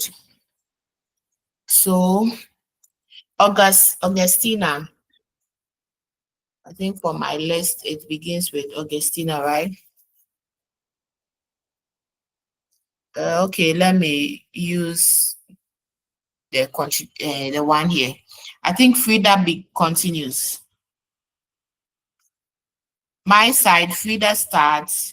Alice okay, let me mention them so that you'll be ready. So for the Yes, ma'am. people on it, Frida starts after Betha. So Frida, Alice, then Augustina, then Beatrice, Berko, then Betha, which she has spoken already, then Godwin, Mercy, Kobina Entry, then Samilia. So get ready.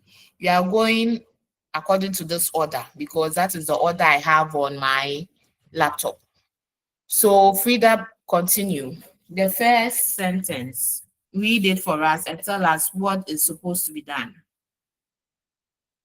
While you are telling us what is supposed to be done, tell us the name of the manuscript signed there and how you are going to correct it. Just like the way Betha said his. All right.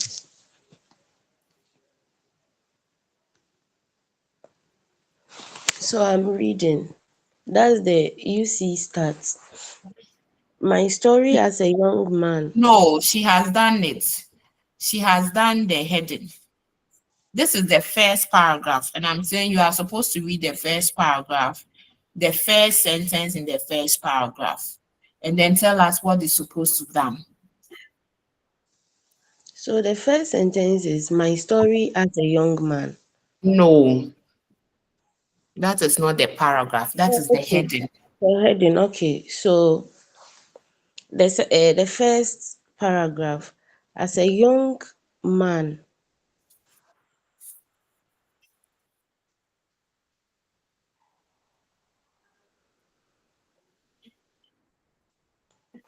Are you done? You are reading the whole sentence. Yes, I'm reading. I'm not seeing the words well. That's why I'm trying to zoom it.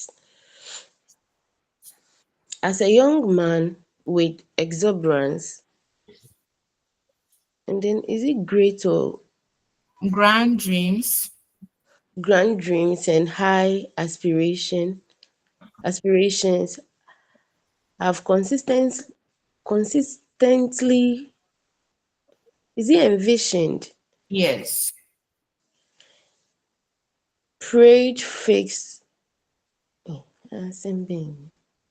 Hey, then is it not clear? Yes, Oh, Madam, please, it's not that clear. Somewhere you can't be because able I to read took it. it twice. But I'll be iPhone on my man the far picture, mommy. I took it twice. That one is dim and one is very bright. So the two, are you saying the two, none of them is clear? I mean, let me move to the second one and then see. The same thing has been taken twice. It's just one document, but different settings for the pictures.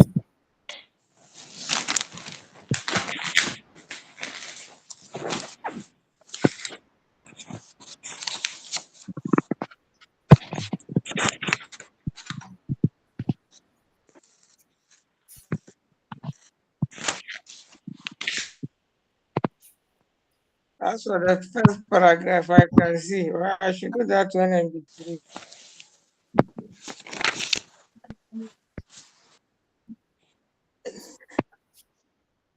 No, Okay, don't continue. come here. And is it a threat? Means that we should leave it as it is. We should leave it as it is for the first paragraph. And then I don't know if you've cancelled the as a young man. There is something there, but I cannot really read the word that is there. I can't see what's there.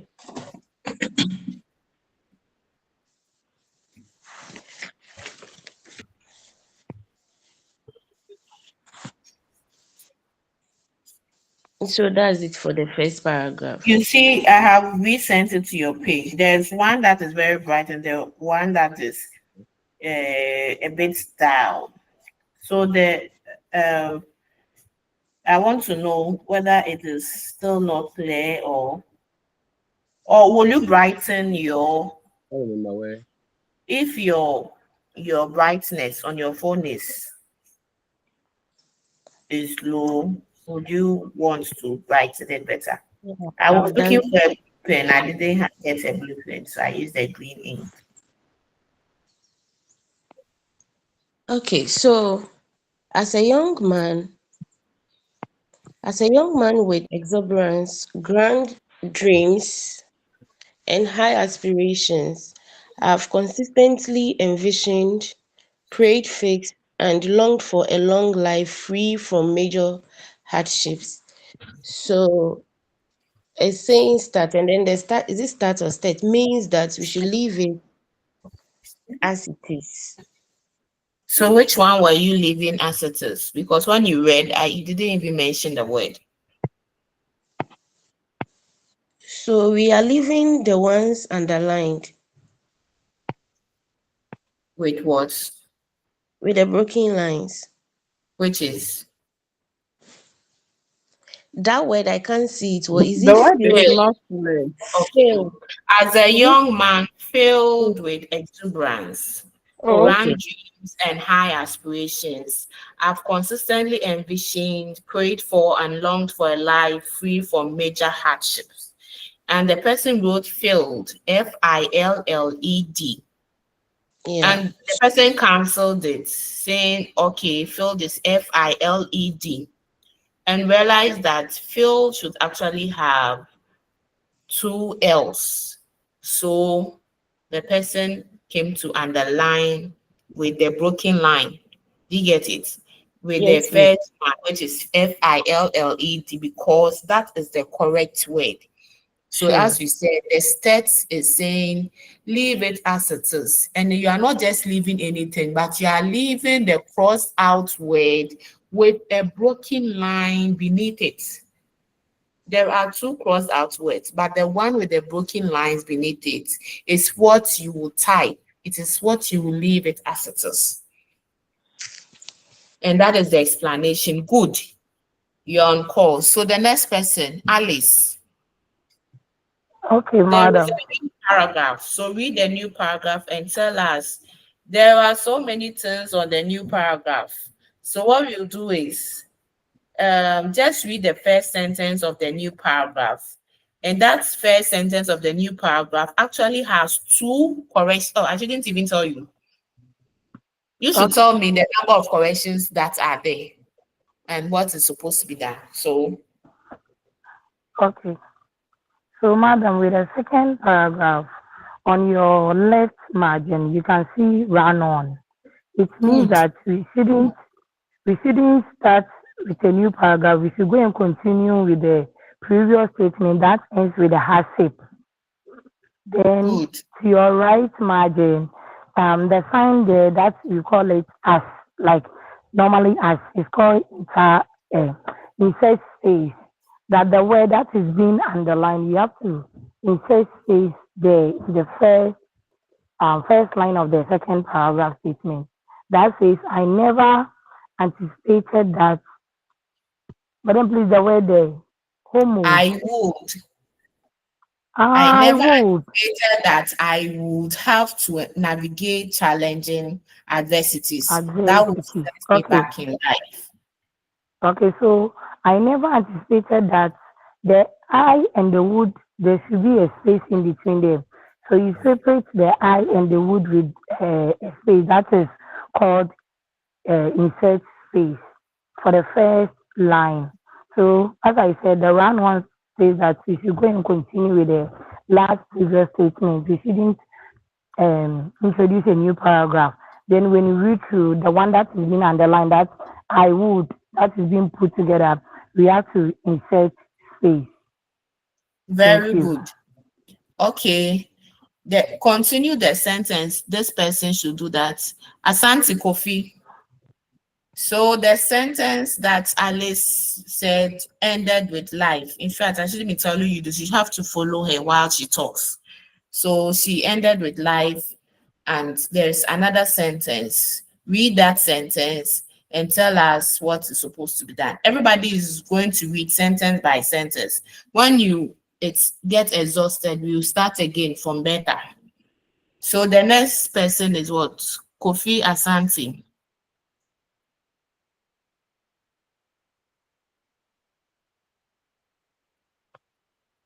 Kofi Asante. About within 3 times, the one just swear, just so we are absent. Now absent. Oh. Okay.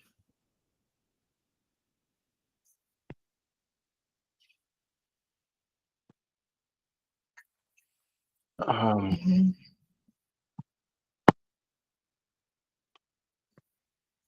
So on the left margin, we can see the LC, that is the lowercase. It should be replaced by the capital letters that are underlined. And the underlined, can I see the word of place? Seminar. Seminar. So the S as underlined should be capital. What are you saying?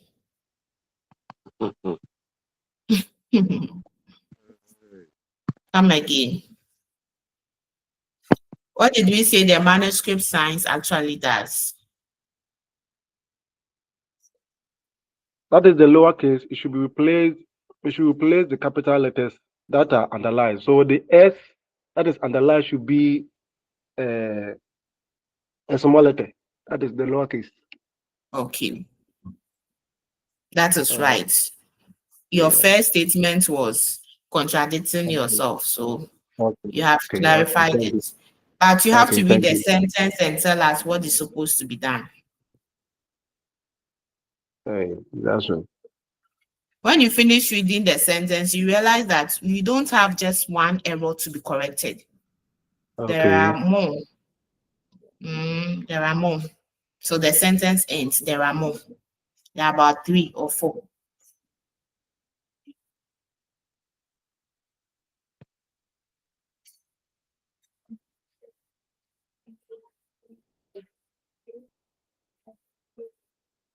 There are about 4. There are about 4. So Kofi, please count. Read the whole sentence and then tell us. When you first read the sentence aloud, you would know what is supposed to be done. So you read it.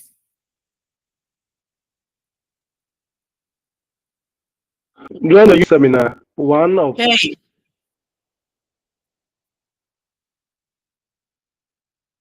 is that where it begins? Alice ended with life. I said you should okay, so listen when somebody is. one day during the youth seminar, one of my youth pastors made, Madam, please the word, is it profound or Made a profound a profound statement, statement that left me, oh, my God. pondering. That left me pondering.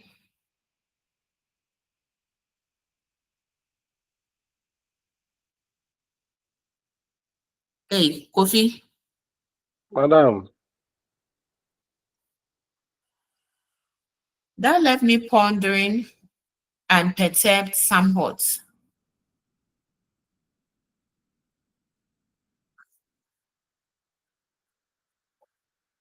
So what is supposed to be done? One day during a youth seminar, one of my youth pastors made a profound statement that left me pondering and perturbed somewhat. That is the whole sentence you are supposed to correct. And there are about 4 errors to be corrected. You have mentioned just one. And see, 3 now can know who should do it.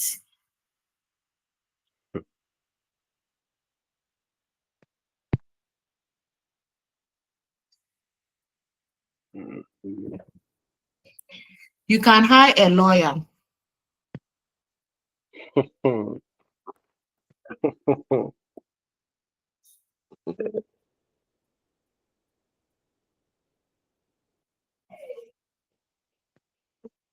Madam Alice.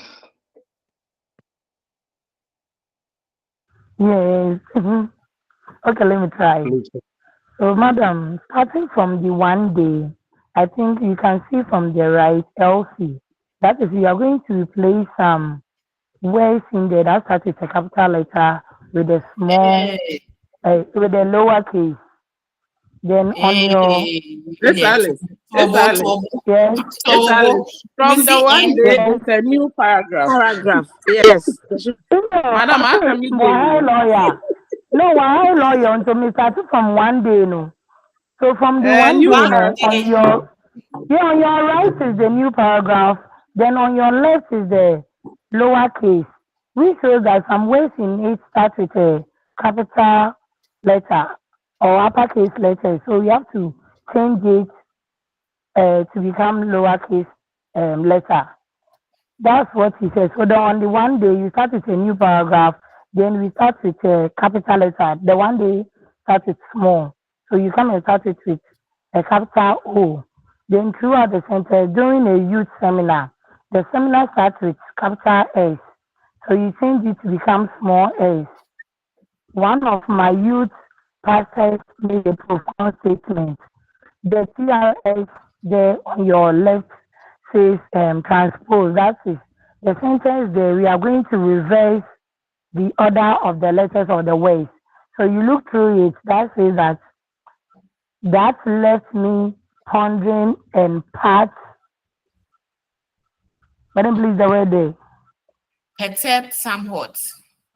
Perturbed somewhat. Mhm. So we are going to reverse some words there in order. So that left me pondering and some somewhat perturbed. Oh, madam, Good. I'm wrong. Yes. So you are And right. somewhat But perturbed. I'm surprised that this one day your O to you is small letter.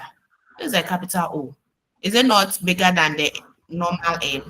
Or I think it's small. okay. Well, maybe the writing should have been a bigger. Yes, It should have been bigger than this. You want me to write yes, more like Akukoti? Okay. yes, That is madam. fine. But you have done so well, Alice. You are doing great here. Thumbs up to you. 10 marks straight out. Meboa. Okay. So she has done well. She has done well. You deserve an award, but not 10 marks. 10 marks. And then your teacher grades are Debbie. At least 2 marks will do. Straight additional 2 marks, not 10 marks. One day, you see, I said that this you are lucky to even see the NP. So if without the NP, you see that bracket. This bracket is what type of bracket is this? This one is not curly bracket, but the box one. Do you have a name for it?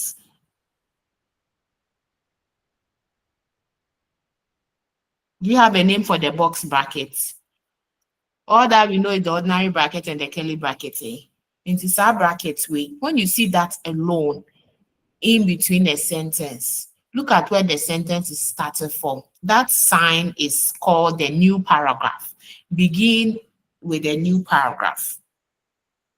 So you have to begin with it. And of course, if the letter had been a small o, like Alice is saying or perceiving, beginning any sentence starts with what? A capital O. So that is right. So one day during the youth seminar, the S is capitalized and it should be what? Small letters. As she said, she's right. And then the fourth action to be taken was a transpose.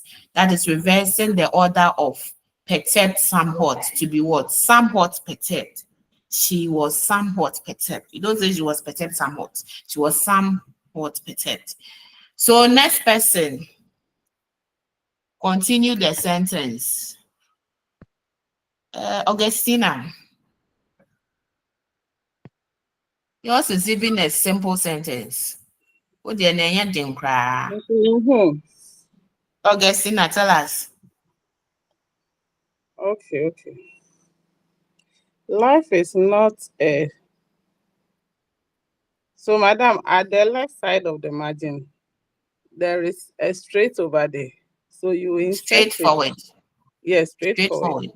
So, The margin is very small, so I couldn't put all in one sentence. Until I made it dash forward now, but straightforward.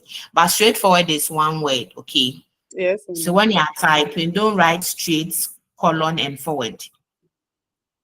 Because the margin, space for the margin is small, and I didn't want to write it very small, otherwise you'll not even see what the sign is saying. So I have to write it big to consume the space, but I have to calm down. So it's straightforward, one word, no hyphenated. It's not hyphenated. Do you get it?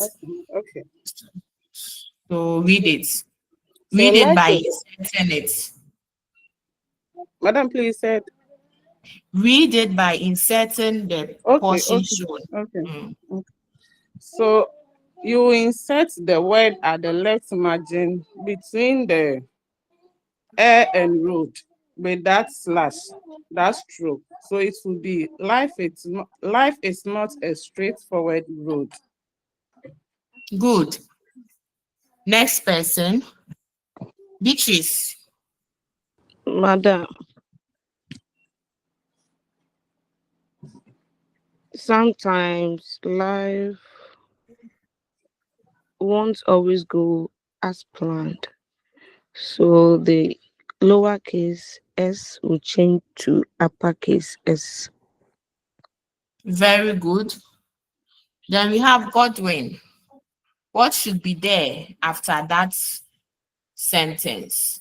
Life won't always go as planned. Tell us what should be there and correct it for us.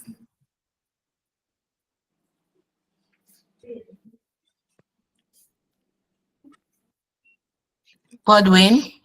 Yes, I'm looking at it, please. I'm coming.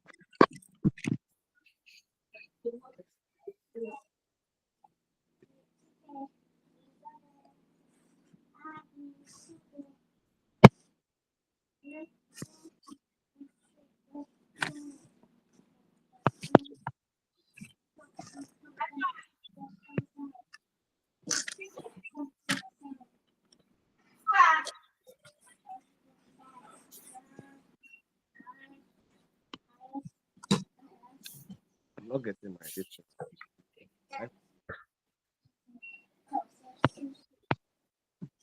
My distance is not stable. I don't know. Godwin, please, we are waiting for you. Okay. Life is not a straight road. Then the person, She has read that life is not a straight road. So what we have even passed there. Hey, Godwin. Are you following us or you were doing your own thing? And then let me try. Okay. We Who will is talking? continue from Mercy. Tina. Okay, Tina, continue for us. It's Mercy. Mercy. Then Tina, Yes. mute yourself, please. Godwin, mute yourself as well. From there, we continue with these statements. Wait on mind for several days because I had I meticulously had meticulously charted the course. okay, started the course of my life. I can't see everything clearly, Envisioning myself. so it to continue from there up to the Hey, please don't do that. Oh, it's a full sentence. When you say continue from there, it's not a full stop. It's a comma. So read the whole sentence to the end to generation, and then come back and tell us there are even errors in the interpol. I don't have to tell you. Tell us the manuscript sign there. What is the manuscript sign there? okay. So I meticulously charted the course of my life. Madam, please pronounce that word for me. I can't see. Envisioning myself. Pardon? Envisioning myself. Envision, Envisioning myself. envisioning myself.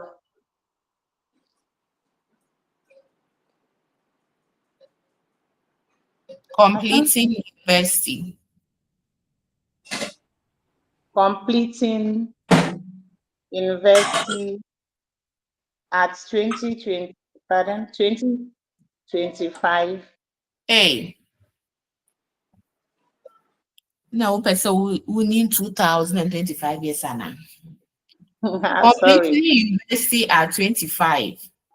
Getting married Completing at university 26. at 25. Getting married at 26. And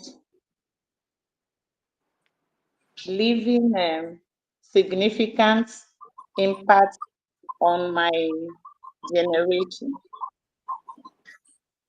Okay. And when we come to the text,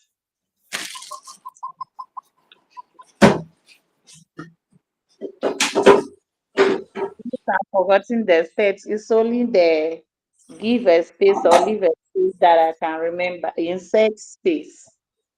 That's between the significant. Okay. So somebody should also help her. Okay, madam, let me try. Okay. Madam, this is Alice. Let me try. So I think Okay. starting from this So statement read on my mind, the yes. statement that is being circled and being showed an arrow to out before, however, is called interpolation. This means that Good. we are That's what going to I want. move. I want you to. Yes. That's how We I are want you going to to put move. it. We are going to move the statement there and come and place it before, however. But within the same statement, we have some mistakes that we have to correct. Starting from the start, which talks about the words there that we should leave it like that. That is being underlined with the broken lines. So the word there is living, living. So the living there, we are going to leave it like that. Oh, madam. Please spell it for us so that they will not be confused. Some of them we have said that the word that has the broken line, but still they can't see. So you spell it so that they know Living. the actual word you are aiming at. It. Living. Good. So you are going to leave it like that in the statement. Then the second or the third thing that you have to look at it is the significant. The sign there is interspace. So it means that we have to bring a space between the and the significant to make the statement complete. Then we come and carry the statement and place it before, however. Good. And one no why are there pan? Thank Today you. Alice has really understood the concept. So manuscript is so interesting. When you understand the science, yeah, if you have been given this, you'll not be rushing every second to go and see your boss. Boss, please, what is this? What does it mean? Why have you underlined this? Why all these drawings? The boss will look at you and ask you, hey, now who was school, man? Do you get it?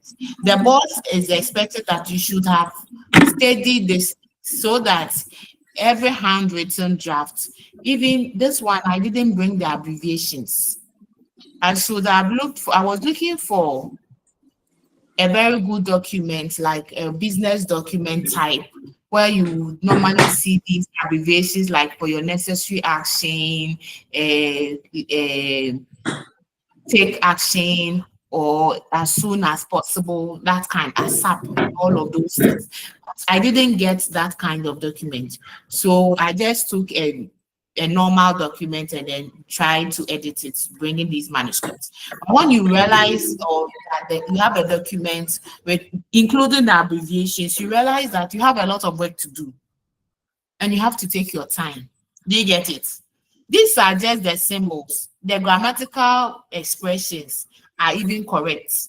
You didn't find places that I deliberately typed wrong expressions, wrong typographical errors, and all of those things. Those ones is another task. Plus the manuscript signs, plus the abbreviations, which you are supposed to write in full. I think there was some and there. I forgot to even use the ampersand. You would have noticed that, okay, you don't have like and high, grand dreams and high aspirations. I should have used the ampersand. Then you change it to AND. I forgot to do all of these things. So this particular manuscript is so easy. You can easily identify them. The ones that has abbreviations by plus the typographical errors, plus the wrong expressions and all of those things. When they are included, you realize that you have a lot of work to do.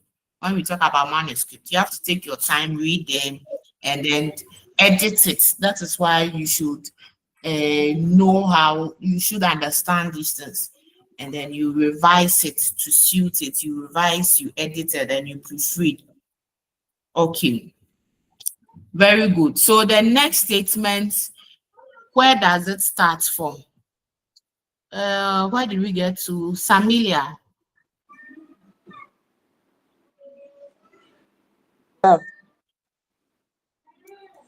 Where does the next statement start from? It's, exactly. Let me go back to the page. Please give me 2 seconds. It starts from here. On the left side, you have the closer. It starts with my brethren. Hey, you have forgotten. Oh, you have missed something. Where does the interpolation end? The Where does the interpolation interpolation on generation. It ends on generation. Okay, and where was the position of it? That is the last but one paragraph going to replace where the however starts before the however now follows. So when I ask you to continue, where do you have to start from? I'm sorry. Oh yeah, we are learning, okay. So when I'm pinpointing mistakes, I don't mean to criticize you.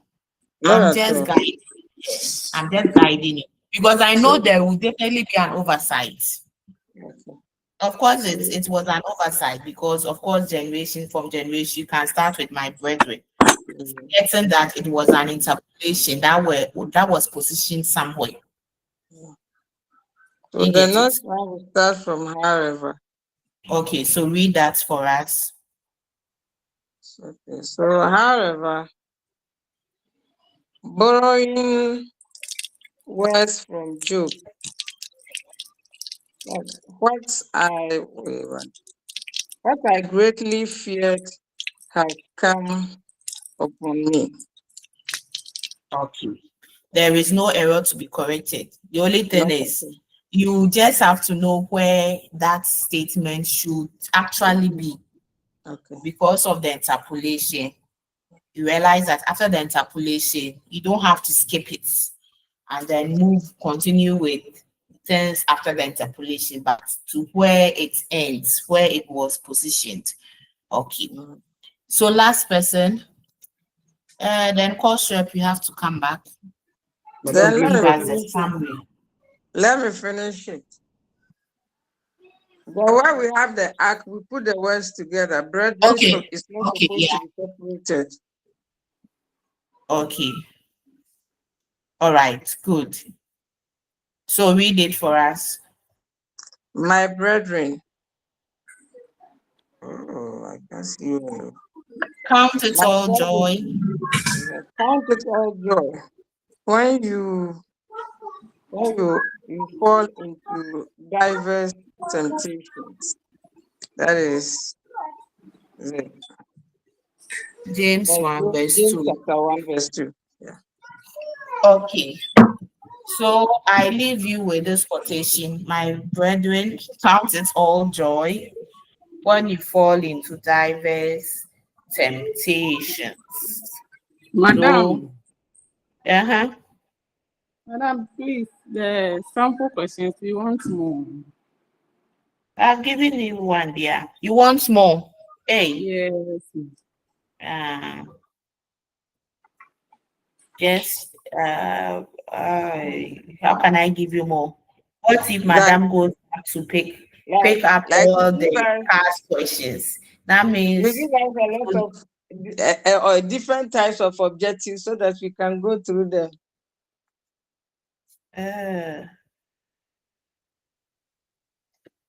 I will check and find out if I have them. Okay. This one was just last year. That's why it was easy to access. I don't have hard copies. So your exams, I don't even see them. I don't even see the questions because quizzes and exams, I don't mark them. I don't even see the questions. But Maybe you generate that some for us. I assist in setting the questions. So when I assist, they don't even take everything I give them. They edit it. It goes through the mediation.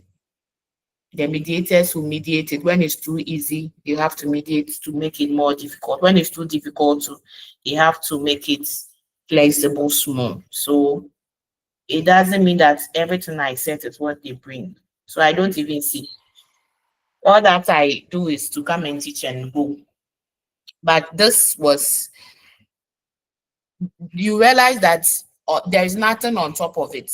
So that was the 2025 questions I took to them. I don't even know whether everything came.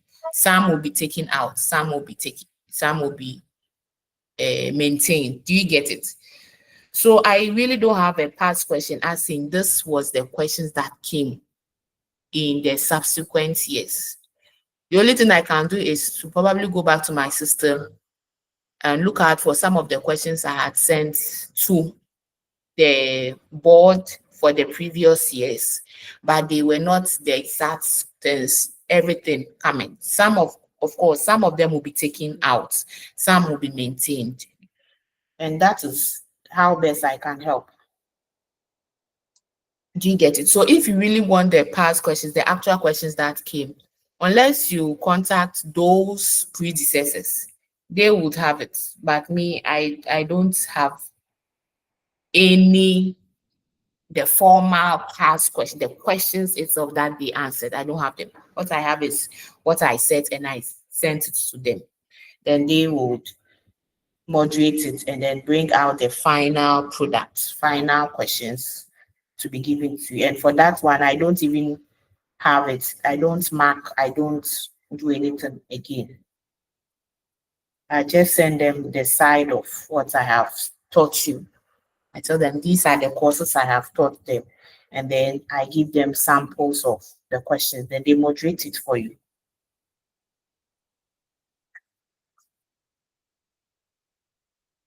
Okay, so you realize that I have sent the answers again.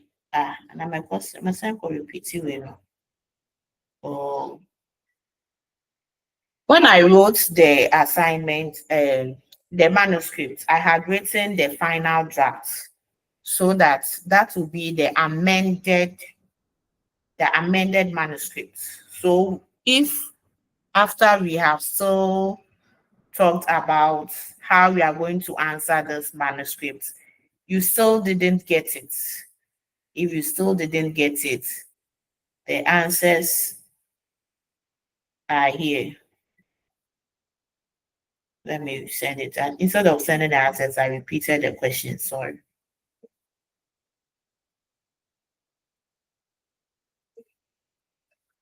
So see how I have clearly written the whole thing again. The answers. So I wrote on top answers. How it should be presented. You realize that where you have to start a new paragraph is there. Where you are supposed to run on is there. And this is how it is going to look like. You realize that did I cancel? No, I didn't cancel. I took my time and then wrote the answers. Wrote the answers. So ideally, if it is an exam, this is how we are expecting to see. But we know because of we give room for cancellation, which is not the best. So 1 or 2 is okay, but canceling about 5 words, no, it's not the best. You are rewriting it, you are amending the script. So we don't want to be seeing a lot of cancellations. 1 or 2 is okay, but not a lot. Even with what I did, I didn't cancel. I canceled just one hardships, and that is fine. Okay. Any other question? Previous studies, unit 1 to 6. I think we covered about 7 units. We did a lot to this semester. Right from introduction to computers, to introduction to MS Word, to today's unit, which is unit 3, formatting business documents, goes on to business letters, memo, itinerary. So you've done introduction to computers, introduction to MS Word, where we learn the shortcut keys, the keyboarding and everything, the MS Word itself. Then we went to the formatting business document, which is today's lesson. Then we move on to letters, memos, and itinerary. So at least we have studied 6 things, 6 major issues in document processing. Even though what I'm going to teach you now is not examinable because your exams will be written. However, if you want me to teach you how to create the tables so that when you are typing the itinerary, you'll be able to put them in tables as discussed the last time, give me a thumbs up now. If you want me to do it now, give me a thumbs up now. If you want me to do it later, okay. The later might never come. That is what I'm coming to tell you. That if you want me to do it later, that later might never come because we are all busy and I'm more busier. So since you have given me a thumbs up, then I think we can end at 10 a.m., right? Instead of ending now, let's end at 10 a.m. so that I teach you how to do the tables. Then I know that the unit on itinerary and creating tables is complete because in preparing your itinerary, you have to put them in tables and you type it. Your assignment, you would have to type it. Okay. That being said, before we move on to creating tables, it is something simple that I want to just teach and then we end. Any question on the manuscript, the signs, the abbreviations, everything?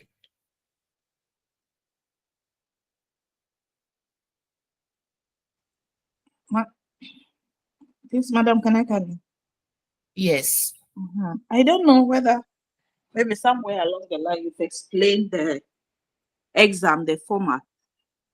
I don't know how it's going to be, whether we are going to sit behind a computer, we'll be typing and things like that. Okay, so let me quickly chip in that before we move on to tables. So for your examination, what I know is you move to your centers that you have registered with. You know, online, all centers come together online, then I teach. So for the centers that you have, you already know them. If you will know your center is at home, what if it's whole university that your center is, you can be the only person there going to the center to write the exams. It is not, it is possible. Yes, You it's can be possible. the I'm yes, alone it there. is possible. Yes. So Yes, so what I'm coming. So you move to your centers and you write the exams. The exams is actually written. Okay. So everything you write as I explained to you, you write as if you have typed it. For example, if you are writing and you are using the indented style, and then the question is saying that block, please don't say that in primary school, whenever you are writing and you have to leave a paragraph, and then the question specifically said you are using the block style of writing, write a letter to this person or write a memo. Don't say that because you are writing, the style of is showing paragraphs is by indenting. Hello, I showed you how to write using the block letters, block format, sorry. In using the block format, you start it at the end of the margin. How to show the paragraphs is by leaving a line. So you write together in a paragraph, just like the word wrap. We'll do end of the margin. Now you continue downward, the next line, you continue. But when you are moving to the next paragraph, don't go immediately after the line has ended. Leave that whole line, leave that space, leave that full space, come down and continue. Do you get it? So leave one space where there are no words, letters, anything on that line. If you write and even if you end with it on the next line, don't go exactly the next line and say that is your new paragraph. Leave that whole space, even though you ended with it. You realize that there's a lot of space in front of it, right? It. Utroya, ba, ba, ba, ba, ba, ba, it. He spelled it, and the it didn't go on the line and it came down. It. Don't say your next paragraph. You are writing rightly after beneath the it. No, leave that one line and come down and then start at the very margin. And that is the block style of writing. Okay, if the question specifies.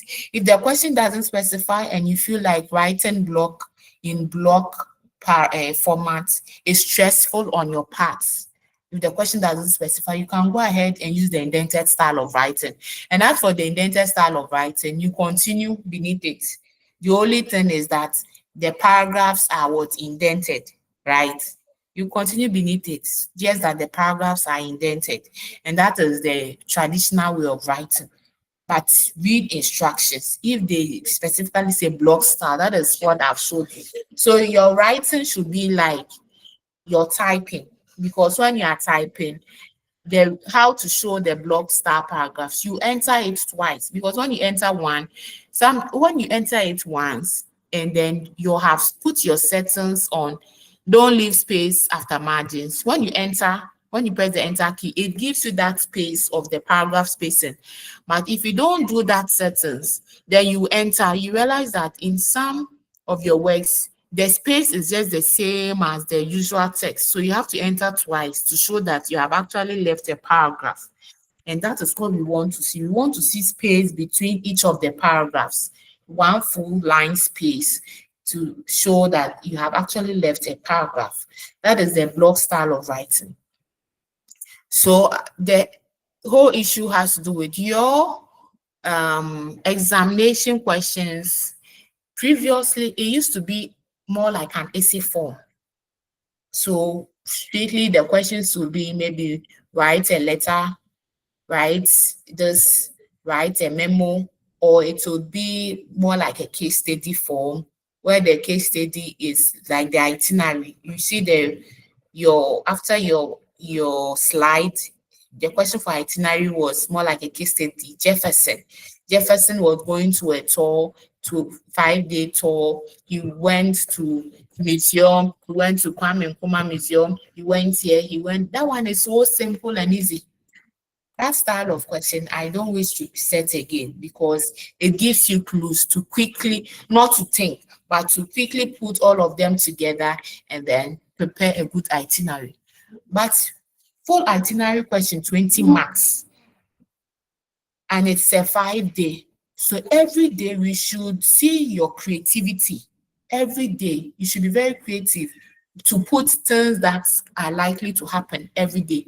Every day, at least you have a meeting to go, you have maybe you want to go to the gym, you want to have, there's a sporting activity located somewhere, there is a museum or a park that you would visit, all just creativity. And then the activity, the time, the activity, the day, the date, time, the day, the date, the time, the activity, and whatever is being done. You know, there are 3 columns, what should be done, and then you put them there. So if it is straightforward question like prepare a 5-day itinerary tour of, then you know the title should come. Whose itinerary is the name, the place should be captured in the title. Then you set your 3 columns. The columns to have a tick for each mark. For example, it starts with day and then the date, the time, the activity, and then the venue. And all of those things are there. So you put them accordingly. And that is where you have to be creative. However, don't waste all the time on one question. So each day you have about 4 or 5 activities. You are sure to get a 4 marks, but each day you are just putting 2 activities there. Somebody would get each day. So assuming each day is 5 marks for spreading out the activities, and someone has put more, like 4 or 5, and you have put just 2 activities, sleep and dinner. Just sleep and dinner. So the whole day you slept and you dined. You realize that you get 1 mark or 2. Do you get it? So don't say that at least you just have to put something there. So you just put dinner and food. Sleep and dinner, meeting, finish. Put more activities there to enrich your itinerary. And the more richer it is, the higher the marks you get. You know, for essay writing, it is subjective. So it depends on the marker's discretion. And to be at the safer side, make it rich so that you get a higher mark. Don't go the simple way all the time. Also, you are being told that you have to, the business document is always remember your 6 C's. Brevity. Brevity doesn't mean leave out the essential things. So even if you want to be brief in whatever you write, make sure that the essential things, relevant things are there when it comes to your letters. For example, letters of inquiry. What are you asking of? Tell us the specifics. If it's a particular product, give us the description of the product, the size, the quantity, whatever. If it's an order letter, what exactly are you ordering? If it is a recommendation letter, let us see all the details. You want to tell the new employer or whoever you are recommending to that this candidate of yours is a very good student, is a very good worker, he's this. Tell us, emphasize more on the skills, the experiences, what he's capable of doing, his attitude towards work and everything. Enrich it. If it's an application letter, you know application letter is a both sales letter and a personal word. If you are selling yourself, sell yourself properly. Tell us your experience, working experience, your skills, and what you are bringing onto the table. Let's see that. And don't forget, in your concluding aspect of your application letter, you said what? You should capture a phrase or a sentence that shows that you are willing to the interview, you are available for any interview. So you capture it, looking forward to hearing from you or to further discuss how my experiences are even inevitable assets. Looking forward to discussing further my experiences, my skills, my working experience, whatsoever. Let us see that you are willing or you are ready for an interview in your concluding aspects. All the letters, try your hands on them. Of course, 1 or 2 may drop. It is possible that in your examination you write 2 letters. You can write a memo. You can write an itinerary. You can equally, so far, most of the times, for the past years, all the manuscripts, I give them as an assignment. And then I've hardly come across an exams that has the manuscript. Maybe 2026 things will change and you'll be asked to amend a manuscript. So, but so far, what has been the system is everything that we teach. It is the subjective aspect, for example, letters, memos, itinerary. That one, you are going to have a full essay, whether 10 or 15 marks or even 20 marks. However, this time around, my boss make us, instead of writing, if the whole thing is 60 marks, instead of having 3 questions, 20, 20, 20 for each, we usually have like 10, 10, 10 for each. And the remaining 10 for each of the questions has sub questions. So for example, questions on Microsoft words that you should have found in your objectives may come in your subjective questions for the examination, where you may be asked to explain 3, state this, discuss this. You see, that kind of question, sub questions that carries 2 marks, 3 marks, 2 marks, 3 marks, rank, making it 10 marks. And then another sub questions, making it another 10 marks. And then the other 10 marks, or the 15 marks will be full essay questions, like writing a letter, writing a memo, writing this, writing that. You get it? So because of what you said, I'm going to send another, let me check, exams. I think I should have exams. All of them are on my Google Drive. So if you are lucky and then it retrieves it, fine. If you are not lucky, you can't find them too. That is okay. Let me search for it. Let me just type exam questions and see if there are some. Switch exams. Okay, switch exams 2025, July, David Wahasi. Let me see. And then look at what I have said. Yes, let me forward this to you. And so I'm just giving you a style of how it looks like. Then you learn, see how the questions will be asked so that you prepare towards it. Okay, let me just forward it to. Hey, please, which one is your group itself so that I don't put it on the general page? I don't want any issues. Document processing 1.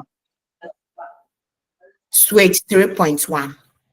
No, it's just document processing 1. The There's name a of pen high there. EMG201, document processing 1. The one I just sent the answers to. Am I sending answers to of the manuscript? Yes, madam, we have Yes, it. madam. Yes. Okay, I'm sending hi so that you tell me if that is the page. Your course rep is even typing.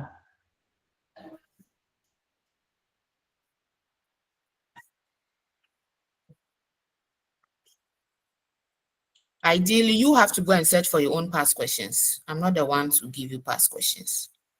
So this is just a guide to guide you in your learning. Okay. It usually happens that when I send a guide, some of them drops.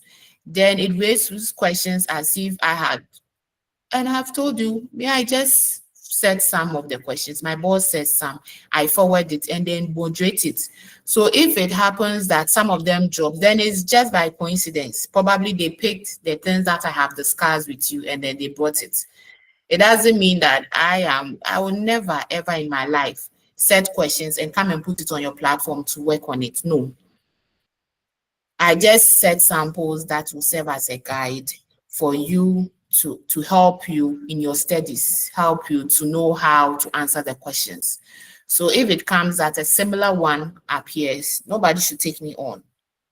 Okay, so I sent hi and there is no feedback. If there is, what is happening? Is it the wrong page? Meaning what? Then we're on the I wrong just page. sent you hi. I sent hi right now. Yes, you sent hi, Madam Joy. No, So no, me- no, no, no, no, no, no. I just sent hi. Oh, that's the page. I sent hi, Madam Joy. It's me, Alice. That one is the main page, though. Eh,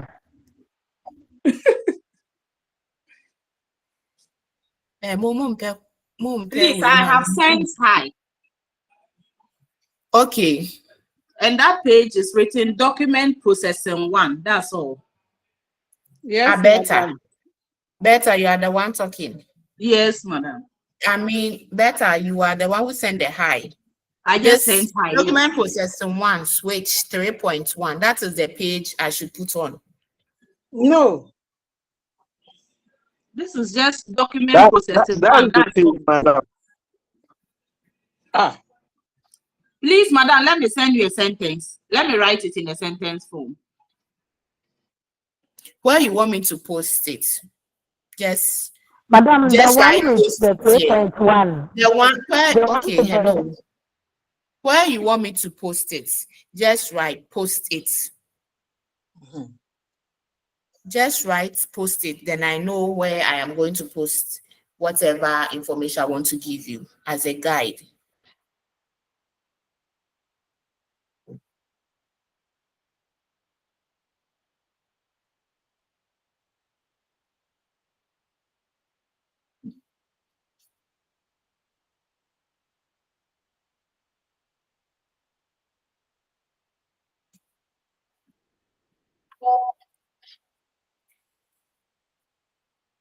Yeah, ebe.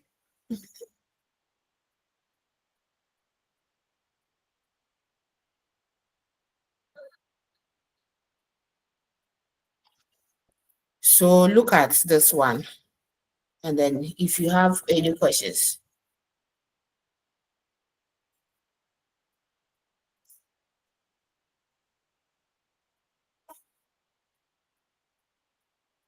Oh, second semester Mumna Mafa. Oh,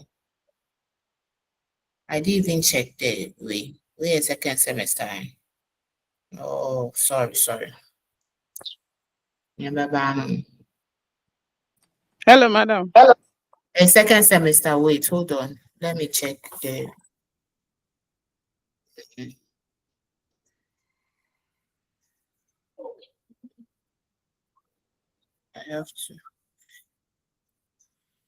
I have to read through if it's first semester before let me check.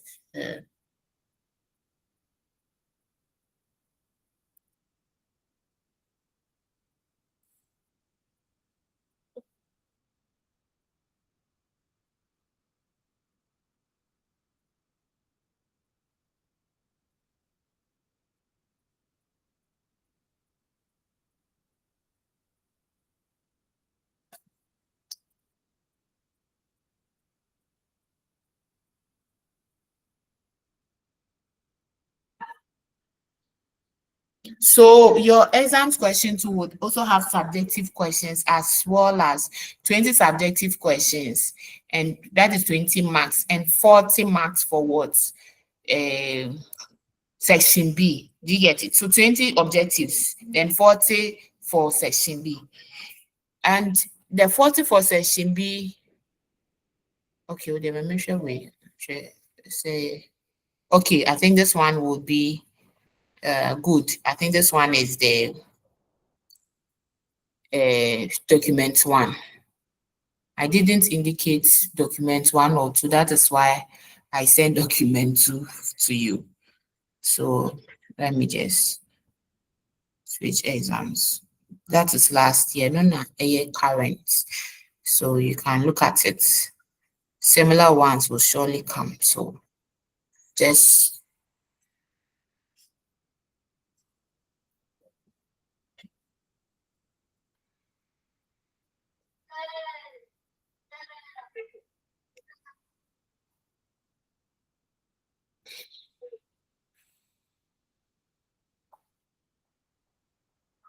okay. So look at the 3 questions. And I'm kind of These are usually what I send to them. Then they moderate it. And see, or more actual questions, then I don't have them. I don't have them. So, but most of the times it takes this preamble. This is the subjective aspect of it. Objectives, so Hanum say. So 20 objectives will be there.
So have you seen the subjectives, like the first one having an order letter, questions and the order letters are there. The second one having a sales letter.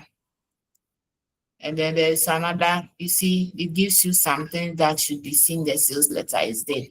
And another one having a memo, what you are supposed to put in the memo. And now travel itinerary. You see, this one is the straightforward itinerary question that I talked about. The straightforward itinerary question I talked about, that you are going for a 5-day trip. Include meeting with client, in network dinner, sightseeing, include all of these things. So you have, sometimes I will not even say include all of these things, but you have to include them to enrich it. And then you are lucky that there are things to include here, like flight details, accommodation, transport arrangement, meals, and free time activities, where we call it leisure. So during your leisure, what do you do? All in the itinerary. So even if you have a question that doesn't have this inclusion, and it's just straightforward to prepare a 5-day itinerary, you should at least include some of these things to make it richer. It should not always be food, sleep, meeting, food, sleep, meeting. It makes it boring, and you may not have higher marks. That is the truth. If it is rich, the richer it is, the higher your grade. So that is it. I was trying to get the objective, but I don't know why it's not showing. When I search, I don't get it. But I've already sent you objective questions. So the objectives will be 20, and they will cover all that you have done. So it isn't that, Madam, give us areas to learn, where I will say learn from unit 1 to unit 3. No, your examination is covering everything. Unit 1 to unit 6, everything. 7, I think there is unit 7 to everything is coming. Both objectives and subjectives, everything is coming. It is the quiz that I don't know. I haven't discussed that with my boss. If you are supposed to, you were asked to take, because it seems you're writing quiz 1 and quiz 2 at the same time, or very short intervals. So because you were asked to get 60 questions. So definitely to cover everything. If it's quiz 1, then maybe unit 1 to 3, then quiz 2, unit 4 to 6. Or I think if the 7th unit I've taught 6 things. So let's say unit 1 to 6. So unit first quiz unit 1 to 3, and then second quiz unit 4 to 6.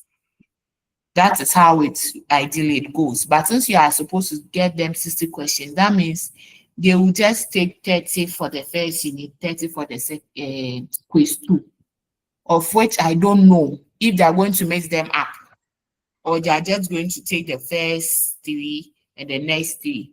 Other than that, if that is going to be the case, then I have to ensure that the first 1 to 30 questions would cover unit 1 to 3. Then the next 31 to 60 questions would cover units 4 to 6, which I don't know is possible. The reason why I'm saying it is not possible because my boss just said, get me 30 questions. He should also get 30 questions. We add it. So the 30 questions should come from all that we have done. So the issue has to do is to learn everything. Okay. You are just supposed to learn everything. At least you have some objectives and some subjectives. So it should guide you to learning and understanding everything that we have studied. Madam, Uh-huh. madam, please, about the letters. Are they going to restrict at like maybe write a letter of inquiry no less than maybe 200 words or something? No. Okay.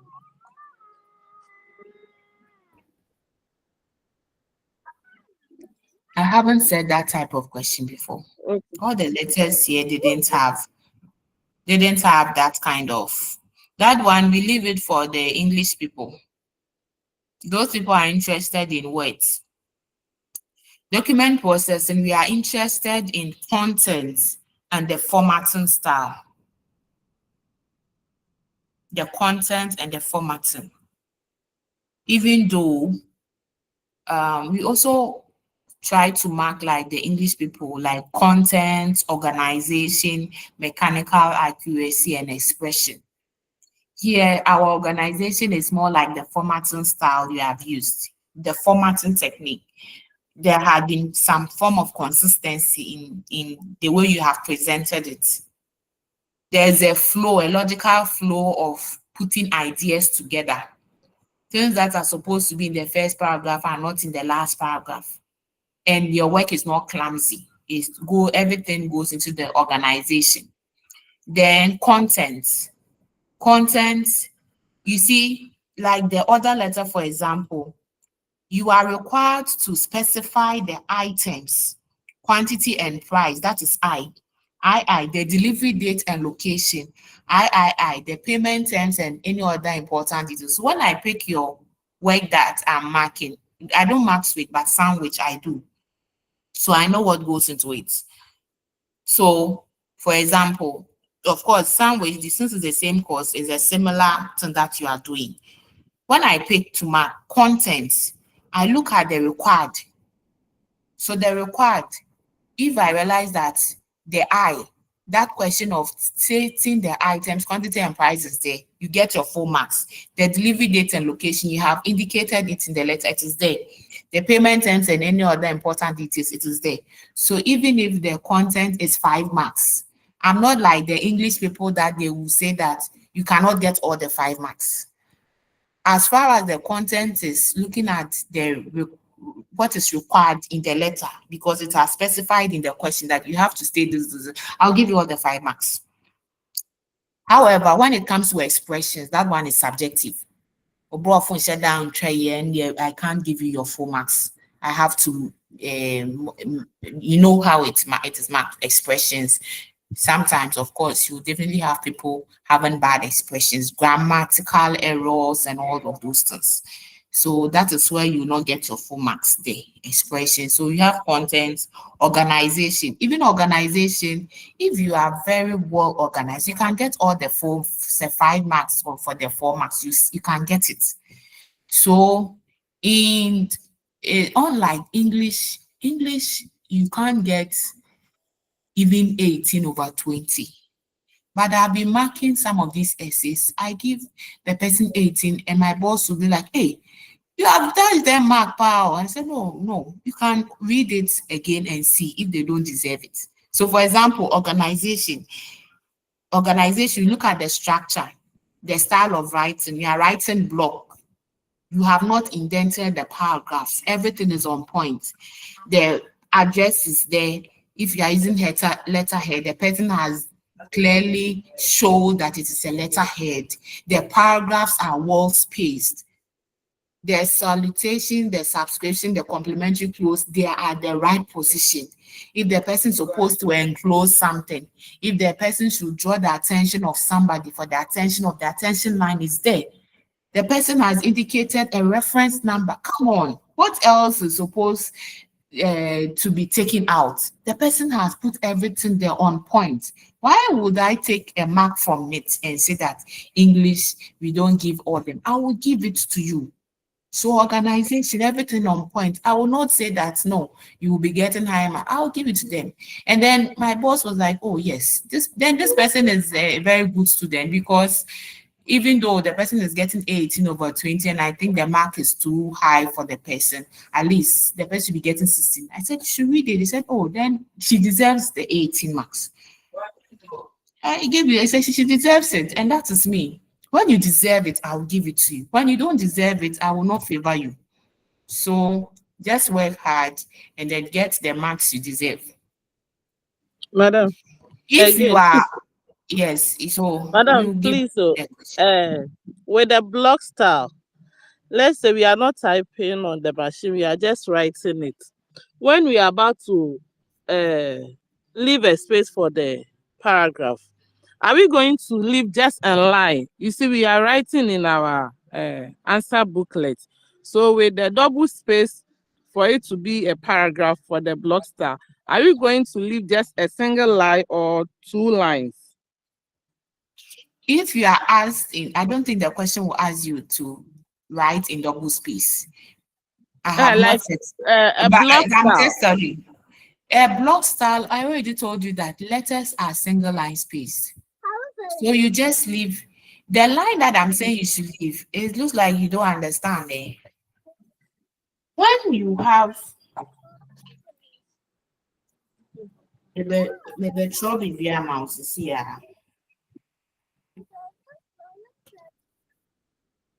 Let me get my pen and then write and take a snapshot for you. Now, make sure, okay. You said the answer to the story. This style of writing is indented formats, so there are no lines between them. The only way to show the paragraph is what? The indented style. That is, a space was from away from the margin. Yes, sir. Look at the answers that I gave to you. That is the indented style of writing. Yes, so if madam. you're writing for examination, you're using the indented style, use the way I have given the answer. If you are using the block style, start from the very end of the margin, and then when you are going to the second paragraph one day during the youth seminar, don't start on that line. Go to the next line. That is what I'm saying. And that's one day now. So when you see block style, when you are moving to the next line, I start from the margin. Is it clear? Yes, madam. Madam, but also when we are typing, we leave a whole line. Like one says space na kakra. So now if you say you try, you better one single line, but the next line, Matthias.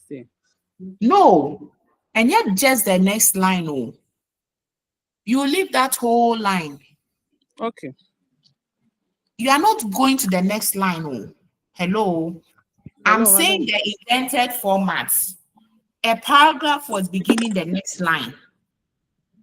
The paragraph was beginning the next line, just that you move some spaces from the margin.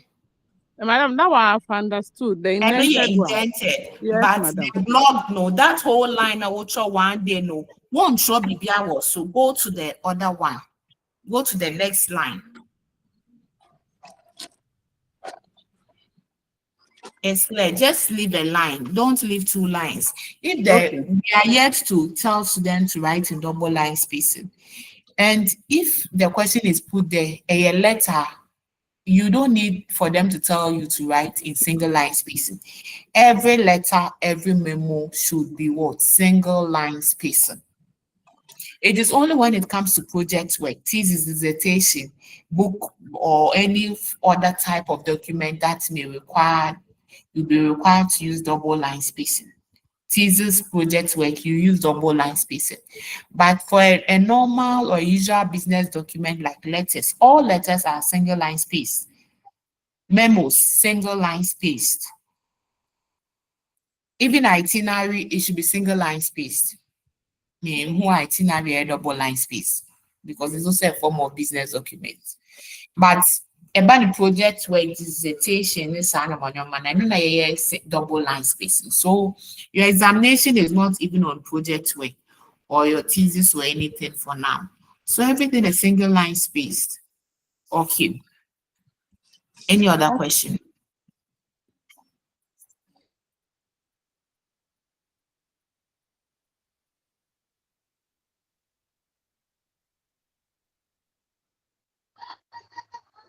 Madam, Mm-hmm.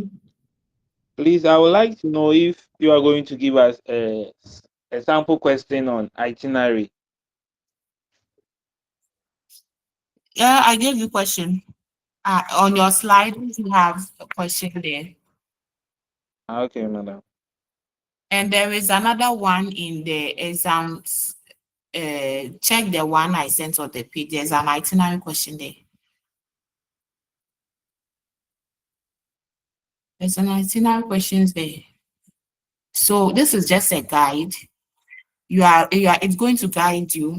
If you have a question on sales, there, go back, check all the types of letters, and do the ones that it's not there in the questions I've sent you, and then try and create your own question to take the same format. So the sales is telling you do this, do that, do that. Go and take another question and then see how another question will look like. Of course, the other two would ask you to order some items. If it's on furniture, of course, what kind of specifications will you give? How many? The quantity. Every other question, you even if the question doesn't state, you should create that the order should have some price. You should ask if there is some discount. What are there won't someone so you should bring that discount thing there. You should talk about the quantity. You should request for a discount. You are ordering some items. You should request for a discount. You should ask about the price. You should ask if it is payment on delivery or not. And then when you are talking about the quantity, tell them the specific. Don't say that about. There's no quantity like, oh, bring me about 10. No, be specific. Bring me 10 cartons of beer or 10 cartons of milk. Be specific. Bring me, I need, okay, it's a request. So you are requesting for what? 100 pieces of cloths. Be specific with the quantity, pricing, ask for discounts, payment mode. What is the payment mode? Payment on delivery or part payment should be made before delivery, whatever, discuss with them. And you are good to go. So just those two switch exams and the objectives that I sent earlier, try your hands on them because the exams is taking 20 questions objectives, 40 marks for subjective. And it will shock you that the 40 marks there seems to be very little. So you think you'll be required to do something small. It might even surprise you that you'll be working like 100% and you skew it down to 40% for you. So it will be a bit involving. If you are like, you may have just 3 questions to do 2. Sometimes we have 4 to do 3 or 5 to do 2. Any. Just prepare yourself for it. Study everything that you have been taught and prepare yourself for the exams. That is all that I can say for now.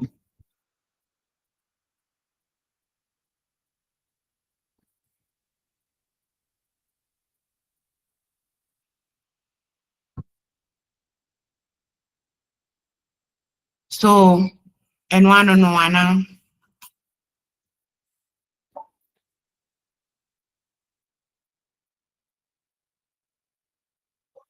For now, it seems you are all tired. So, in the course of the week, if you have time and you want us to just take like 20 minutes to discuss how to draw the tables, that one is for your own perusal, for your own knowledge or information that when you get into the field, oh, you never write an itinerary. You are going to type it.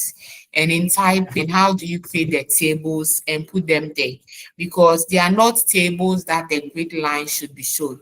You put them in tables, and after you remove all the borders so that the work would be systematic. The work would be okay. Everything will be on point. So systematically aligned neatly.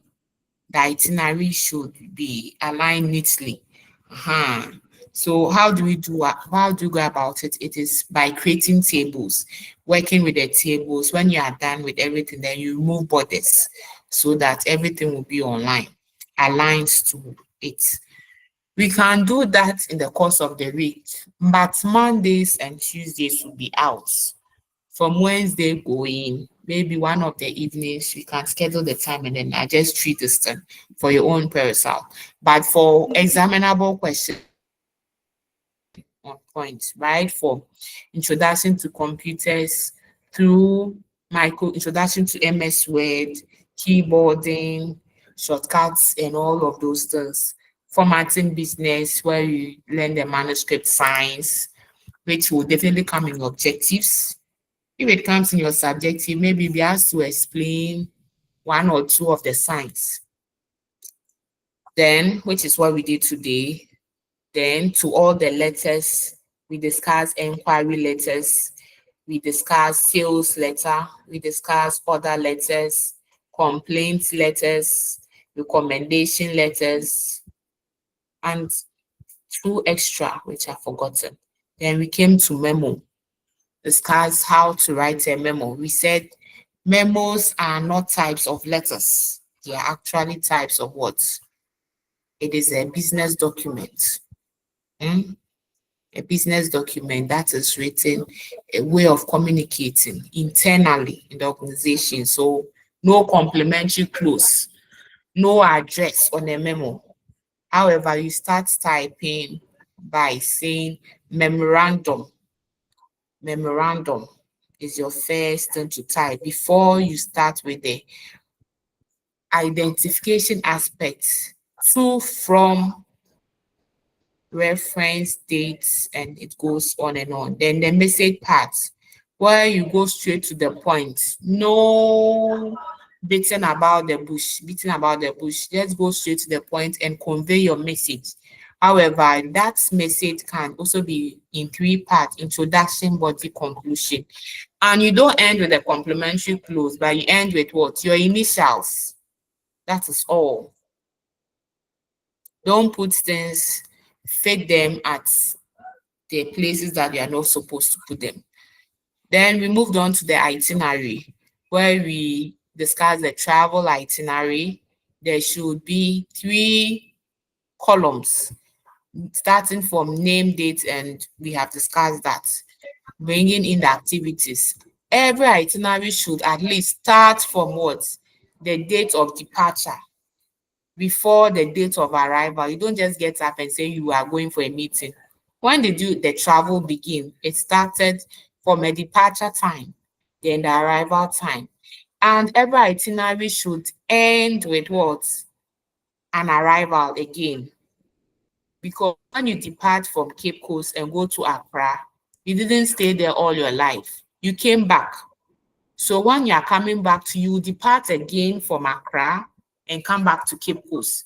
So it begins with a departure time and will still end with an arrival time. Departure, arrival. When you're coming back, you depart and you arrive again. So all these 4, departure and arrival, should be clearly seen. Don't say you were time, because of time you didn't finish preparing your itinerary, so you didn't end with your departure and then the arrival. That is why you have to work within time. So virtually, this is all that we have done for the semester. And I wish you all the best in your quiz, in your exams, in all the other forms of assessments. Again, all the assignments I asked you to do, you have to do it. Create the folder, put the assignments there. Maybe in the course of the week, I would ask you to submit any of them. So just do it. Just do it. I can just ask you, submit the memorandum, submit this, submit that, and you should just go and take it. It's not when I've asked you to submit it at that particular time. That is when you're going to do the assignment. Do them, put them in your folder. I'll ask you, then you submit any of them, and then I would grade you. Any question?